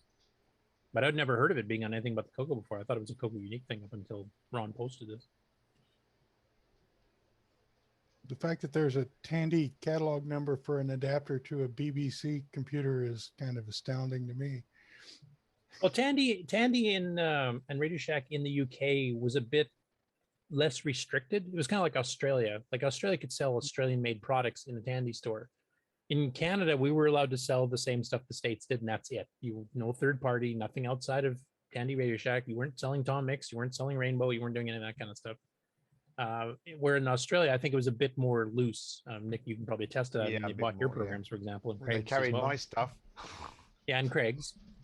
And the UK, from what I remember seeing, they actually, some of the Tandys, now this might have been kind of like, I know in the States and Canada, there was two different versions of owning a Radio Shack store. There was one where you're completely affiliated with Radio Shack, and there's also the, what do they call it, affiliate store or something? Where you were allowed to sell your own stuff as well as Tandy? I think they're franchises. Franchises, yeah. Yeah. Well, yeah, there's stores like, we have them here too that are independent electronic stores, but they also sell Radio Shack stuff. That's what most of the ones remaining are now. Yeah, because I've seen a few pictures from the UK stores from back in the day where they were selling Dragon and CoCo software on the shelves from third parties, which you'd never see here. Maybe in some of those other stores Mark's mentioning. I didn't see any of those in Canada. I only saw franchise stores. So you were strictly Radio Shack and that's it. So this was a case where it was bad to live in the city because in Dallas, we only had company stores and they only sold company stuff. And that's pretty well everywhere I've ever been in Canada, no matter what province. Maybe somebody else can correct me. Nick Marotta, I don't know if you had any non-franchise stores that were allowed to deal with third party as well. I never saw them here. Or is Nick still on the call? No, I'm here, just looking for a mute button. No, I think we're pretty much the same restrictions as you. Okay. That's really too bad. I wish there was more non-franchise stores because that would have shown people the market on any of the Tandy products, not just the CoCo, but particularly if the CoCo in our case was a lot bigger than just what Radio Shack sold. And there was a ton of stuff. Now they did kind of get an express order in the late 80s a little bit, but they didn't really advertise it. You had to know it existed to ask for the catalog. They wouldn't just have it sitting out for people to look at. But there was so much more hardware, so much more software, and a lot of it better than the Tandy native stuff that they probably would have sold a lot better if they had. I mean, as it is, they still sold, several million CoCos at least that we know of, but I guess they're called independent franchises. So those are ones that are not strictly Radio Shack. Yeah, because I did see one when I was driving through the States. Might have been when I was going to one of the early Rainbow Fests, actually. I might have stopped at one in some little town in Wisconsin or something like that. I went in and they were selling a whole bunch of stuff that's not Archer. It's not, Tandy Electronics type stuff. It was a whole bunch of other things mixed in with, and it was like, holy cow, I didn't know you could do that. Okay, next up after that, we have Patrick Pelche, who has put the Thor BBS online, so you can telnet to this, and it's dedicated to the CoCo, and it supports ANSI standard, which works great in SOC's Twilight Terminal, should look great in Roger Taylor's NetMate. I was going to ask Ron if he's tried it because he's a big fan of NetMate. Unfortunately, he's sleeping, so we can't. But basically, he's also got the ASCII version of it too. So if you don't have an ANSI terminal program, if you don't have a terminal program that supports the graphical ANSI, which is what we're kind of talking about here, it's a bit of a confusion there because that was a confusion back in the 80s too. ANSI technically is just the color and escape code sequences to change the color, to move the cursor, to clear a part of the screen, etc. It's not all the fancy IBM character set. That's actually separate. That was an IBM thing. But it became so synonymous with it that when you talk about ANSI these days, or even by the late 80s, you have to include both at the same time. So a program like Ultima Term supported the technical ANSI standard. So you could run an ANSI BBS, but anything that was supposed to show up a little cross hatches and fancy patterns and stuff would just show up like, European characters or something instead, in the right color, but, didn't look right. So what he's got here is ANSI here is one you want to run Twilight Terminal NetMate to get the full effect, though it should work in Ultima Term if you're running it through, one of these Wi-Fi modems, etc. But it's nice having a dedicated CoCo BBS back on, and he's been kind of figuring out how to get things, fixed up for people that don't have ANSI or trying to run from, say, CoCo 1 and 2, and they're running, I don't know, Greg E-Term in a graphics mode or Mike E-Term or something like that. So he wants to get it running for everybody. So for those of you that have Wi-Fi modems and have used your real CoCos to get on the internet, or maybe even through the emulators through DriveWire or something, have any of you tried out the Thor BBS? I haven't had a chance to do that myself yet. So does anybody know what it looks like or what he's all got on there? The phone number. What's that? What's the phone number? Well, it's a Telnet BBS, so it's. Oh, darn. Yeah, port 23 on Thor BBS _ DDNS _ net. Oh, sorry, replace the underscores with dots. Port 23 is your standard Telnet port. So. Yeah. I do know a couple of people that actually tested it on real CoCos besides himself here, so I know it works if you have the right Wi-Fi modem set up. I was hoping Ron would be around for that because I know he does this all the time. DriveWire and DriveTerm should be able to hit that as well. There is some ANSI support in that. Okay. Have you tried this Picker BBS yet? No, since you just put it up on the screen. Okay. I don't know if you caught it on Facebook because it's actually been up for a few days. Facebook.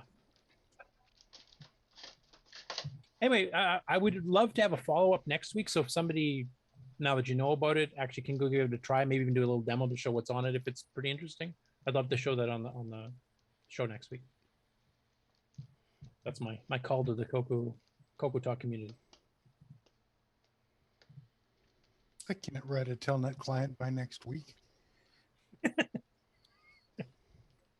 There was one in the K9Q already. I mean, we had a working Telnet client back in the late 80s already, but in fact, the source code I think even is available for it. I need to adapt it to a WisNet chip.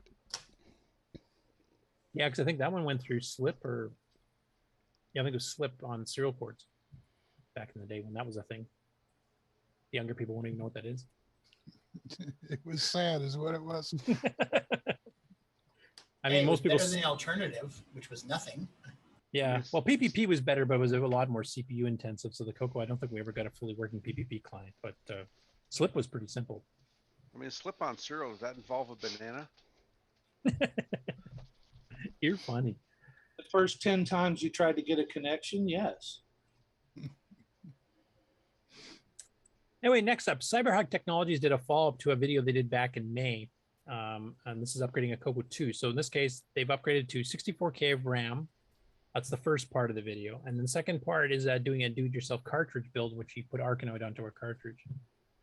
So the first part here, and I actually commented on this because he's apparently only got color basic on there. So when he installed it and he did a print mem, he's getting 31,015 bytes left on a cassette system.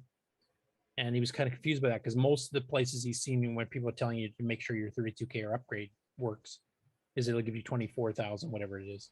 And that's because extended basic reserves 6K for a graphic screen by default, which of course you can change with Peakler. So I let him know about that because he was kind of confused. And he thought maybe something was wrong. But I'll just play a little bit of this part and then I'll skip ahead to his cartridge.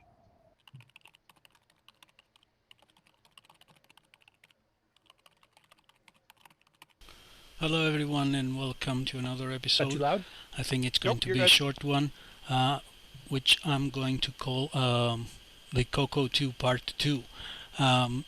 As this machine came back to life by replacing the ROM the other day. If you haven't seen the video, the link is going to be down below, and thanks to my friend Peter. Now I have to do other things on this CoCo, and the first one I should do is to upgrade the ROM, because it's something simple and rather useful. So we're going to be replacing the existing RAM chips. All the chips are socketed, and it's going to be an easy operation. And as you can see on the screen, we have 14K or something, 14.6 kilobytes of RAM available to the user. So it's a big deal. We're going to make it up to 64K after all. The only critical thing for this operation is to short JP1 as indicated onto the motherboard in order for the system to detect 64K chips on the right side. Those are the old ones, the 4517s, which are going to be replaced soon with the 41. I'll fast forward a little bit here. So he does the upgrade. And now he's getting the 31,000 bytes free, which he said was a bit confusing because that indicates 32K, not 64. And of course, BASIC does not have a clue how to use that at 64K unless you patch it. And that usually involves switching to 64K mode, or 64K RAM mode, copying the ROMs into there, and then patching them afterwards. So I kind of left a little bit of a detail on that. And then the second part of the video, because we've both seen memory upgrades before, gets into the cartridge. Now this is using one that you can actually get under the GPL license and print yourself, I think by Mark J. Blair. I think we featured this on the show before, but he kind of goes through the whole, what kind of chips does it support, how do you actually program it, etc. And the end result is he actually got Arkanoid running off of his own. So back to the demo mode. I can admit I don't have a joystick. Remember, the joystick for the CoCo is the round type, not the classic D-sub 9-pin Atari style ones. So he's planning on getting a joystick upgrade, or a joystick for the CoCo a little bit later on, and but he's just successfully got the cartridge burned and it actually runs fine. So pretty cool for beginning hardware.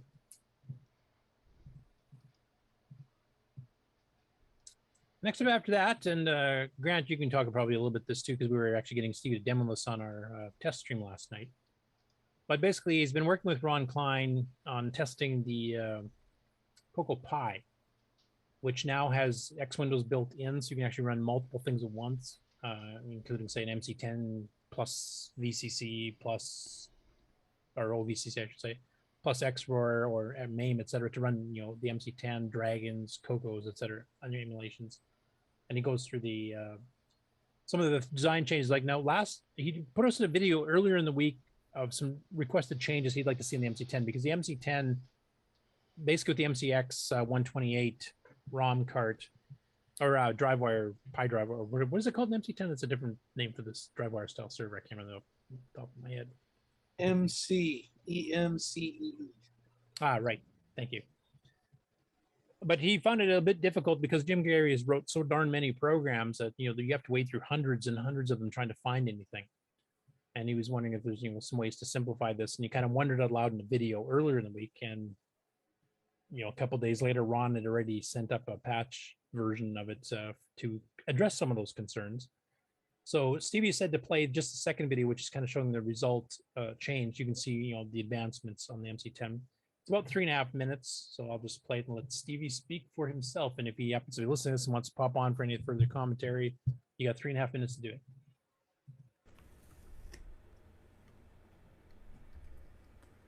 Okay, thanks to Ron Klein and Jim Gerrie, here is the first step in me realizing what I would consider to be the MC10 Holy Grail. I think if we can add a menu launcher to this would be awesome. But in the meantime, so the first thing that you'll notice now from our Raspberry Pi download menu is that there's an option to pull Jim Gerrie's MC10 GitHub repo, which we've already done. And then the second thing we've done is we've actually updated the MC server to have some default MC paths pointing to that repo. So now when you boot up an MC10 in I'll just go ahead and I'll boot it up clean so you can see what Willis is talking about here.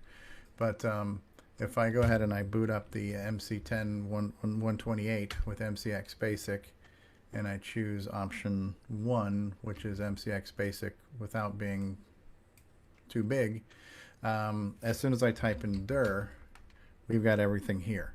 So we have the MC server pre-pointed to the location where Jim Gerrie's GitHub files are, and then at any given time, if he updates that GitHub, all we have to do here is go to the menu option 6, hit enter, and then boom, it's going to look for updates, and if there are updates, it's going to pull them. So we're going to be able to make this a little bit more automated, a little bit more plug and play. And has Jim added something? Oh, golly gosh darn. It looks like Jim may have already added something too. I don't know if this means he added something or not, but yeah. Anyway, so we're working on this. When I say we, I mean Ron Klein is working on this. But I kind of had the idea of wouldn't it be awesome if we could fire up an MC10 in the Cocoa Pi emulated and just have a real easy way to browse and launch software from the emulated MC10. And I think we are one step in that direction. The only thing I see right now is there's so much stuff here that just kind of knowing where to go and what to do. But I can go ahead and load area 51.c10, load it in, and I can run it, and then boom, there it is. So there's a ton of Jim Gerrie software, which is a great place to start learning how to enjoy the MC10, and hopefully we can get more software in here and then maybe somehow make it a little more menu launchable at some point, if that's even possible.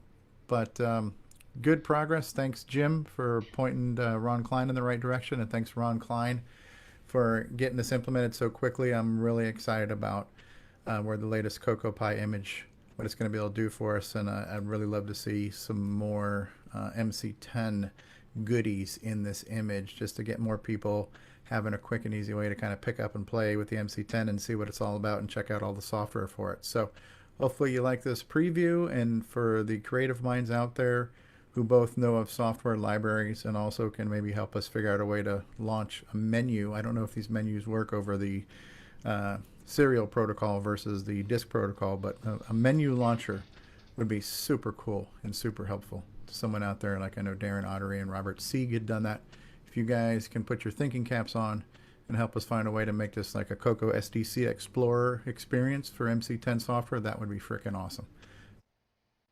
So anyway, that's the update there. Now I just noticed there's some chat comments that are just coming in right now too that are related as well. So Mikey, who does the actual Pi drive wire, first of all, Mikey, I'm stunned you're still awake because we're doing news right now. Said Ron and Stevie reach out to me about some minor issues with Pi drive wire, which I'll be working on these over the next week. Jim Gerrie said I have added an MCX subdir with some tweaked MCX specific versions of the programs, because the MCX, of course, is the hardware add-on with extra RAM, etc., that you can actually run some programs that wouldn't run on a normal MC10 even with the 16K RAM upgrade. So that'll help organize that a little bit better. So that's pretty cool that there's some of these updates that Steve just talked about in that video that he's still looking for already, being worked on, some of the bug fixes, etc. I know, Grant, when we tried doing this demo on the stream here, we definitely had a few issues. I think one was the Becker port had to be on or off for the CoCo 3 to run, otherwise it freezes up and you have to reset it, toggle it or something. And right, of course, he had some fun trying to get some MC10. Every time I suggested to run something MC10, it didn't work. Basically, is what happened. Yeah, pretty much. Actually, everything was not working except for the ROM packs, because there was also an issue with the sub menus or subdirectories. I'm sorry, that he was having. Yeah. That was the other one. But I'm sure those will get fixed here pretty soon. Yeah, and the problem is that when you're pulling stuff live, like MAME updates sometimes break MAME for the CoCo just because they don't test it that much. We've had that issue where don't use this version, wait for the next one, or go back one, to get stuff to work. So that's just unfortunately a common thing. The nice thing is that Jim Gerrie, myself, and a few others too that have software repositories, we do the nitrogen ease of use. Obviously, Jim does the MC10 stuff. Is that Ron has already set it up to go pull, and we just make a common file name. So anytime we do updates, we just copy that file over top, and then you can automatically update it from the Pi. You don't have to go out, hunting for stuff and updating this program and that program type thing. You get the whole update in one shot. That's all becomes quite automatic, which is very, very nice. This also, for those who don't know, this is going to be a unified one.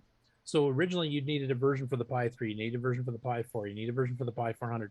This will be a unified one.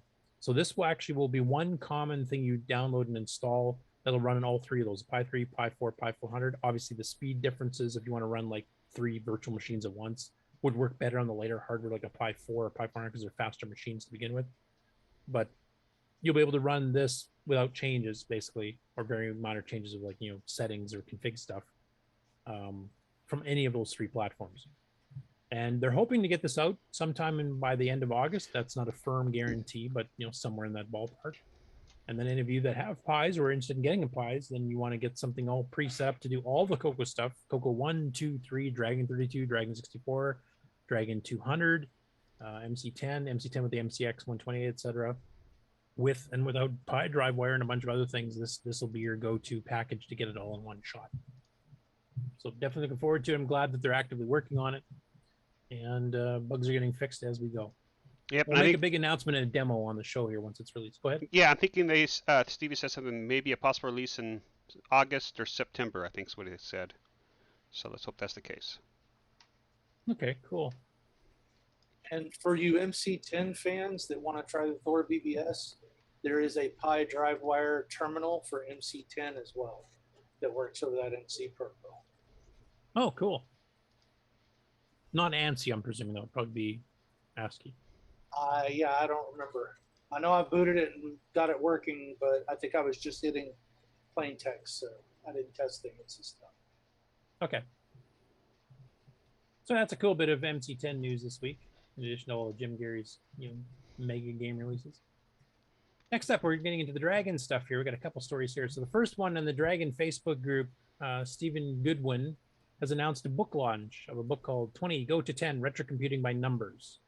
So this is going to cover a variety of things, and it's based on numbers. Now, I'm not quite sure how that works, and maybe some of the people that in the Dragon group of people here that are actually in our chat right now, there's a few of them in there, might be able to kind of explain this a little bit better than I can. But basically, it'll be available both in digital formats and in physical formats. And it's a book of numbers is how they describe it. A book of numbers that describes the many facets of computing history, focusing on the golden age of retro computers of the 1980s and 1990s. It covers the hardware, the software, and the social history of the era, showing how they're linked through numbers such as 48K, C90, and 35899, of some of which I understand what that means. And it will include some Dragon material. He was very specific with that. And he said the more Dragon people are sponsored, the more the Dragon will get mentioned. So that's kind of an enticement. So that's the book cover right there. And then the description of the book on its own site here. And it's, of course, a fund me thing.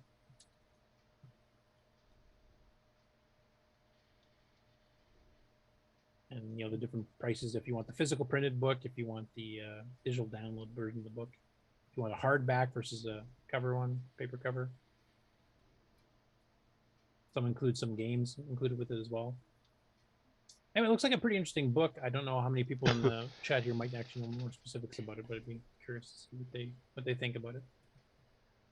I couldn't, comment on the accuracy of Dragon related stuff because we haven't had a Dragon special yet, so I'm not sure about everything yet. And that is it for the news this week. Are we sure? Why? Did I miss something? No, just want to make sure. All right, everybody needs to wake up here. Let's do a commercial here real quick, and then we'll... Oh, wait, I got a message here from Nick. See? I knew it! I knew it!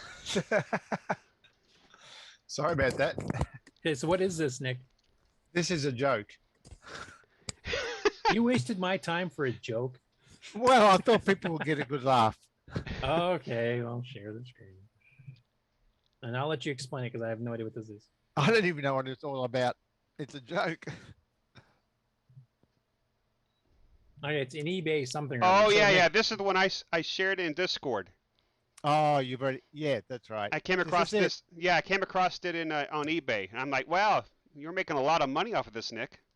Well, it's absolute scam, eh?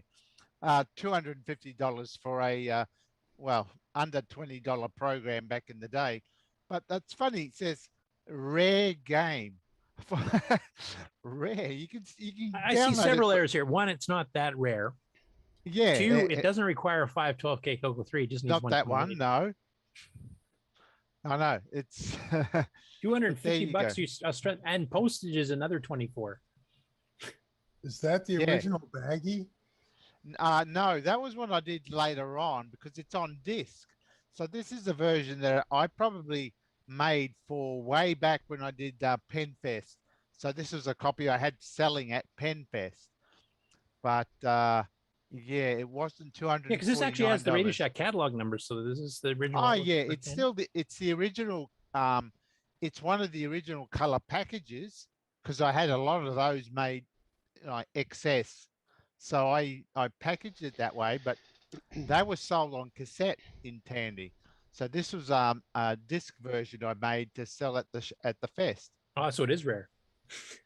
Well, you can download it for free. So anyway. Actually, my favorite comment in the chat here from Jeremy Landry, it's the rare 512K version. It's so rare that even the author of the game doesn't know about it. Well, that's possible. Yeah, that's right. So if we all send Nick some floppies, he can really devalue it by just making a few more floppy copies. Probably, yeah. And this has been on eBay for months. So I don't know how this works. I wonder why. Well, there was also a donut dilemma at around the same price, and it's been there for over a year. So I don't know how this works or how eBay. Somebody's just trying to milk the market and nobody's biting, I think. You would think eBay would clamp down on this. Nope. Well, it's not up to them to determine the cost of an item. That's whatever the market supports. It tends to be higher because they take a percentage. I so guess the so. higher it goes for, the more they're going to make. What you should do is undercut them completely. You can sell an autographed copy by the original author for like half this price. Yeah. And make coin like crazy. Or just simply say, oh, look, I've made 1,000 copies of this available for free. So this game is not rare anymore. I don't know. Anyway, I just noticed Ron Delville's back on the call here too. It's too bad you're away for a bit there because we had a couple stories I was trying to bring you in on. Oh, geez. Well, my wife spotted a table and chairs in somebody's yard for free. It was nice. So look at me, I'm drenched. I went and picked it up and brought it to the house. It was pretty nice. I'm trying to remember, like the one story was on the post you did about the electronic book. Yeah, the Harvest Comet. Yeah. Yeah, I thought that was pretty interesting because, they're promoting another computer, sort of. Yeah, actually, Rick Yolen was taking a close look at it. It's actually, the electronic book is the Tandy version of it, but there's an adapter they added for the BBC Micro. It is actually mentioned a little bit in that diagram. There's a little adapter you plug in between the book and the BBC. And were there other books that did that? Well, that's what we're speculating. Like, did some other? It would require, because that plugs into the joystick port. It would require analog joystick capability, which not all the machines had. Now, Mark Overholzer had mentioned like the Apple did have the same style analog sticks on there too, so that's possible that the Apple could have had something like that, but he doesn't know of it personally. Neat. So, and if somebody can refresh my memory because I'm old and I don't remember things, there was a second story I was trying to bring Ron into. Wasn't there?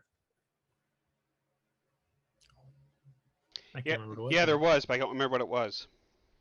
See, not important. Carry on. That's probably vitally important, just that I'm old. Yeah. Flash, we're all getting older. Was it something on my Ron's garage? No, I think it was something that you physically have that you could have commented on, but most of us don't. I can't remember what it was now. Oh well. Okay. You'll have to review it. Watch the show, part of the show you missed, and the next week you can clue us in on it. All right. Awesome. There. That's officially the end of the news. Are we sure? No, but we'll go with it. Hang on, I got some, no. Just kidding. All right, we will take a commercial break, and then we will. Does anybody have anything for project acquisitions and updates? Going once. Waiting on parts. Yeah, well, unfortunately, with the chip shortage, that might be a while. Hey, Yeah, everybody's Patrick. hitting that. Patrick, are you gonna fill in for the guy that died in ZZ Top? Uh, Can you play can't bass? can't sing that well. No. I don't That's have right. that- Dusty would play bass and no. synth and sang. So yeah, Yeah. that's hard to replace. Bummer. All right, cool. All right, here's a commercial break, and we'll be back with closing thoughts. After these messages, we'll be right back. Fletcher, I don't need that report tomorrow. Great, JT. I need it tonight. But JT... Fletcher saved $300 on her office away from the office. Radio Shack's revolutionary Model 100 computer. It's a word processor, phone directory, and dialer. It even communicates with the office computer. Fletcher, how's that report? Fletcher. Radio Shack's Model 100. Save $300 and put it to work. You'll go far, Fletcher. You'll go far. And now, CoCo Thoughts by Samuel Gimes.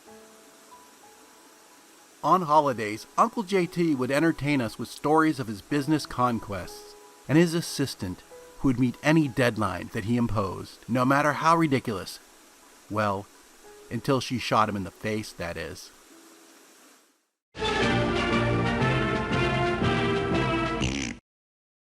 Hi, this is the award-winning Alan Huffman of Subby the Software, and you're watching Stevie Fall Off Cliffs. What's going on, guys? Stevie Strow here, and I want to say thank you so much for being part of this adventure with us. It's been such a great experience in doing CoCoTALK every week, and the support we get is just amazing.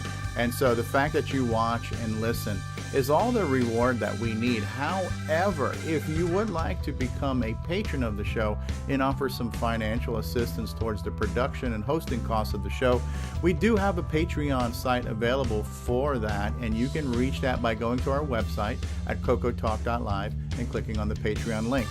But just do us a favor and watch and listen to the show. Hey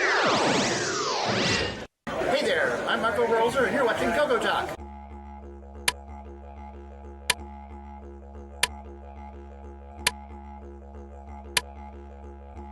This is not the Joey cereal switch. This is the Joey cereal switch. Control up to 3 cereal devices. Order yours today at cocoman.biz.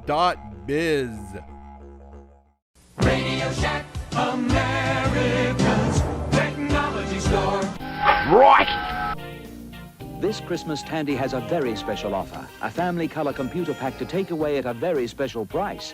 This family computer comes complete with software and costs an incredible $449, a saving of $241.69. It's powerful, educational, and ideal for the young and young at heart. The easy way to start computing. The Color Computer Family Pack from Tandy. Get it while it's hot. Tandy, the biggest electronic store in Australia. Yeah. Hi, I'm Tim. Playing Daggerith like that idiot from the book. You're watching CoCoTALK.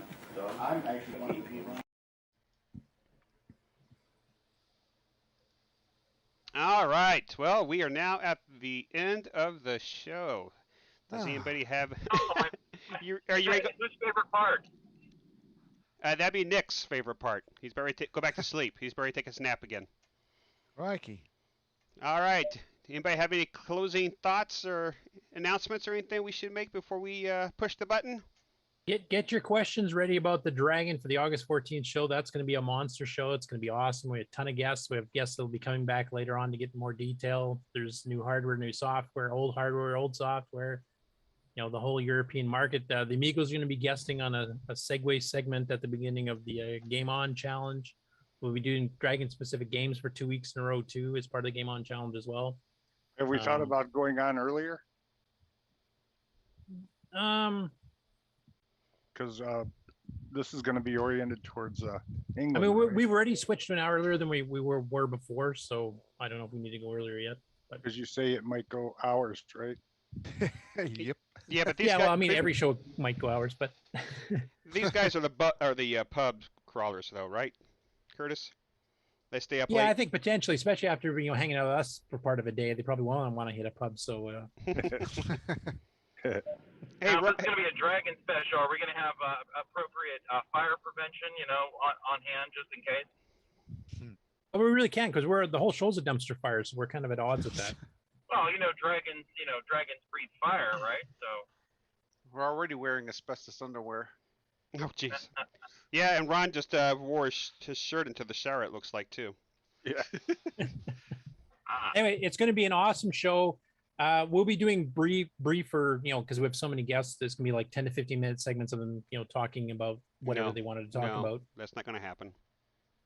But I haven't finished yet. But then you'll be able to ask questions. So I want people to come up with questions in general about the Dragon, etc. Because we actually will have some people that actually were involved with the Dragon when it was first being manufactured, like Duncan Smead. So, but leave Curtis the real-time clock question. I think we're looking at about 2 hours per. There's a separate project update on that, but that's a few weeks out yet. So, hey Jason, are you going to orient some of your electronic stuff that you sell to the Dragon? Are you going to have like Dragon names or anything? Well, I don't really have anything that's Dragon specific right now. I don't own a Dragon, but I'm open to that. Yeah, because the switcheroo is something I think would work with the Dragon. I mean, some of the other stuff like the SCART cable would be a bit different, of course, because they have different. But anyway, the switcheroo is the SCART cable, but I would think the Joey. I was thinking the Joey controller switch should I believe it match Well, we would have to make one without that center pin because I don't believe the Dragon has that 6-pin. Right, it has a 5-pin DIN, not a 6-pin DIN. You're right. But we don't even that can have. easily be added as an option. We don't even have commercials for any Dragon anything, do we? Well, there's a reason for that. There aren't any. When in the Dragon group we're discussing what TV commercials, etc. did you guys have? The only thing they really had was there's a Spanish one from after it went to Eurohard. After it left Wales, and the Wales Dragon never had a TV commercial. Gee. They only had print ad ones, so there isn't one to do. I wonder what the CoCo Crew podcast would come up with. They always have some really clever commercials on the show. Yeah, they have the pretty good audio commercials. I mean, I would like to see maybe Rob Inman or somebody like that come up with a video commercial. Studio commercial for the show, but I don't know if we'll have time to do that. But we're going to have Dragon guests on. Now, it's one thing I want to talk to you about, Ron, because you're the other guy that mainly books in people for interviews. We need to come up with a way to keep the schedules between us, because I don't want to try to have us both book an interview on the same day. Oh, because then the show would be like nothing. 8 hours. Yeah, I got nothing for you. No, but when you do come up with some, right now we have guests booked on August 14th, 21st, and 28th all in a row. All right, I'll get with you. Do we have anybody for next week by chance? Anybody special? No, we're taking a bit of a breather. I did that on purpose because we're going to have so much stuff in a row, and plus it's going to be a longer show than normal on the 14th too. So I didn't want to have the previous episodes leading up to that going too long. So that means for the panel, make sure you bring your sleeping bags and your pillows. And to be honest, we had no guests today, and we still did a 3.5 hour show. Is there anybody out there that's still associated with the company Tano, or even not Tano, but the Dragon's main company? What was it called?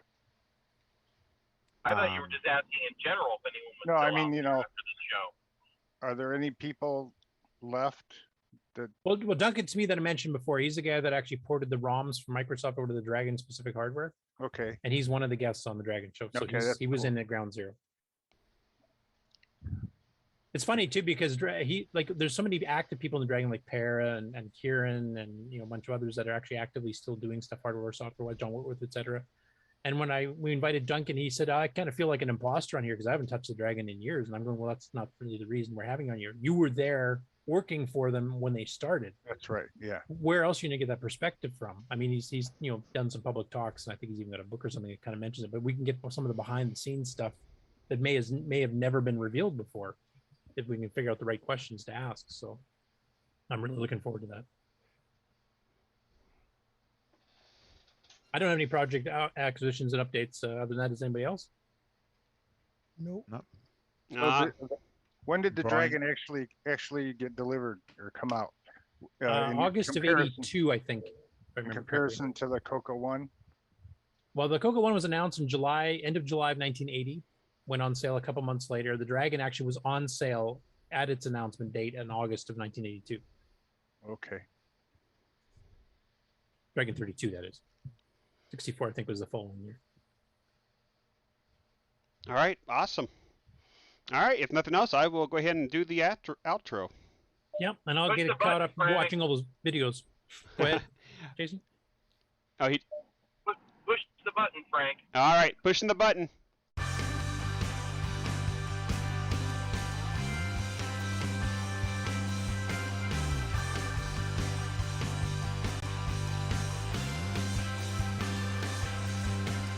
This concludes another episode of CoCoTALK, the world's leading live talk show featuring the Tandy Color Computer. For all things CoCoTALK, visit us on the web at cocotalk.live. We'd love to hear from you. Send feedback, suggestions, even segments via email to cocotalk@cocotalk.live. Consider supporting the show with a purchase of merchandise from our retro swag shop at 8bit256.com. If you'd like to become a patron of the show, click on the Patreon link on our website, cocotalk.live. CoCoTALK would not exist without the community, its cast, crew, and contributors. Thanks go to Alan Murphy, Bill Noble, Brian Joyce, Brian Weasler, Curtis Boyle, D. Bruce Moore, Danny O'Connor, David Ladd, Eric Canales, Grant Leighty, James Diffendaffer, Jason Reichert, Jim Brain, Ken Reichert, Mark Bosley, Mark Overholzer, Mikey Furman, Mr. Dave 6309, Nick Marentes, Nick Marotta, Nick Marotta, Nick Marotta, Paul Fiscarelli, Richard Lorbieski, Rick Adams, Rick Hewlin, Rob Inman, Ron Delvaux, Samuel Gimes, Sloopy Malibu, Steve Bjork, Terry Steggy, Tom C., and many more. Please help support the CoCo community. A list of various contributors and resources are available at imacoconut.com. That's imacoconut.com. The original CoCoTALK theme song is copyright 2008 by D. Bruce Moore and Greg Sheeler. The new CoCoTALK theme song is copyright 2020 by D. Bruce Moore. Both are mixed, mastered, and produced by D. Bruce Moore. CoCo forever, people!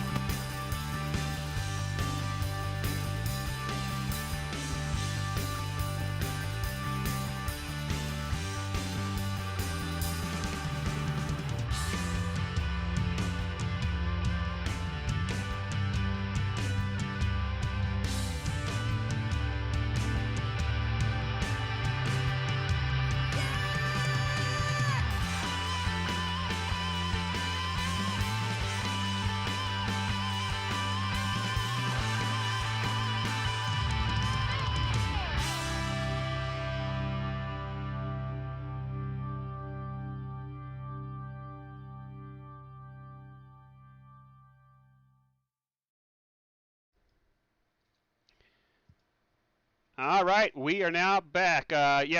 Curtis just noticed that we need to purge or erase some of these pictures with Stevie in them since he's no longer with the show. So we'll work on that here this next week here. People are gonna believe you, man. And also those the golden parachute that he's hoping to get, we couldn't find one, so we're going to send him a brown parachute instead. So with a box of chocolates. We switched his gold parachute out with Folgers crystals. Let's see if you notice. All right, guys. We'll see you guys next week. Same time, same place. We'll see you guys later. Yep. See you next week. All right. Bye. All right. Take care, guys.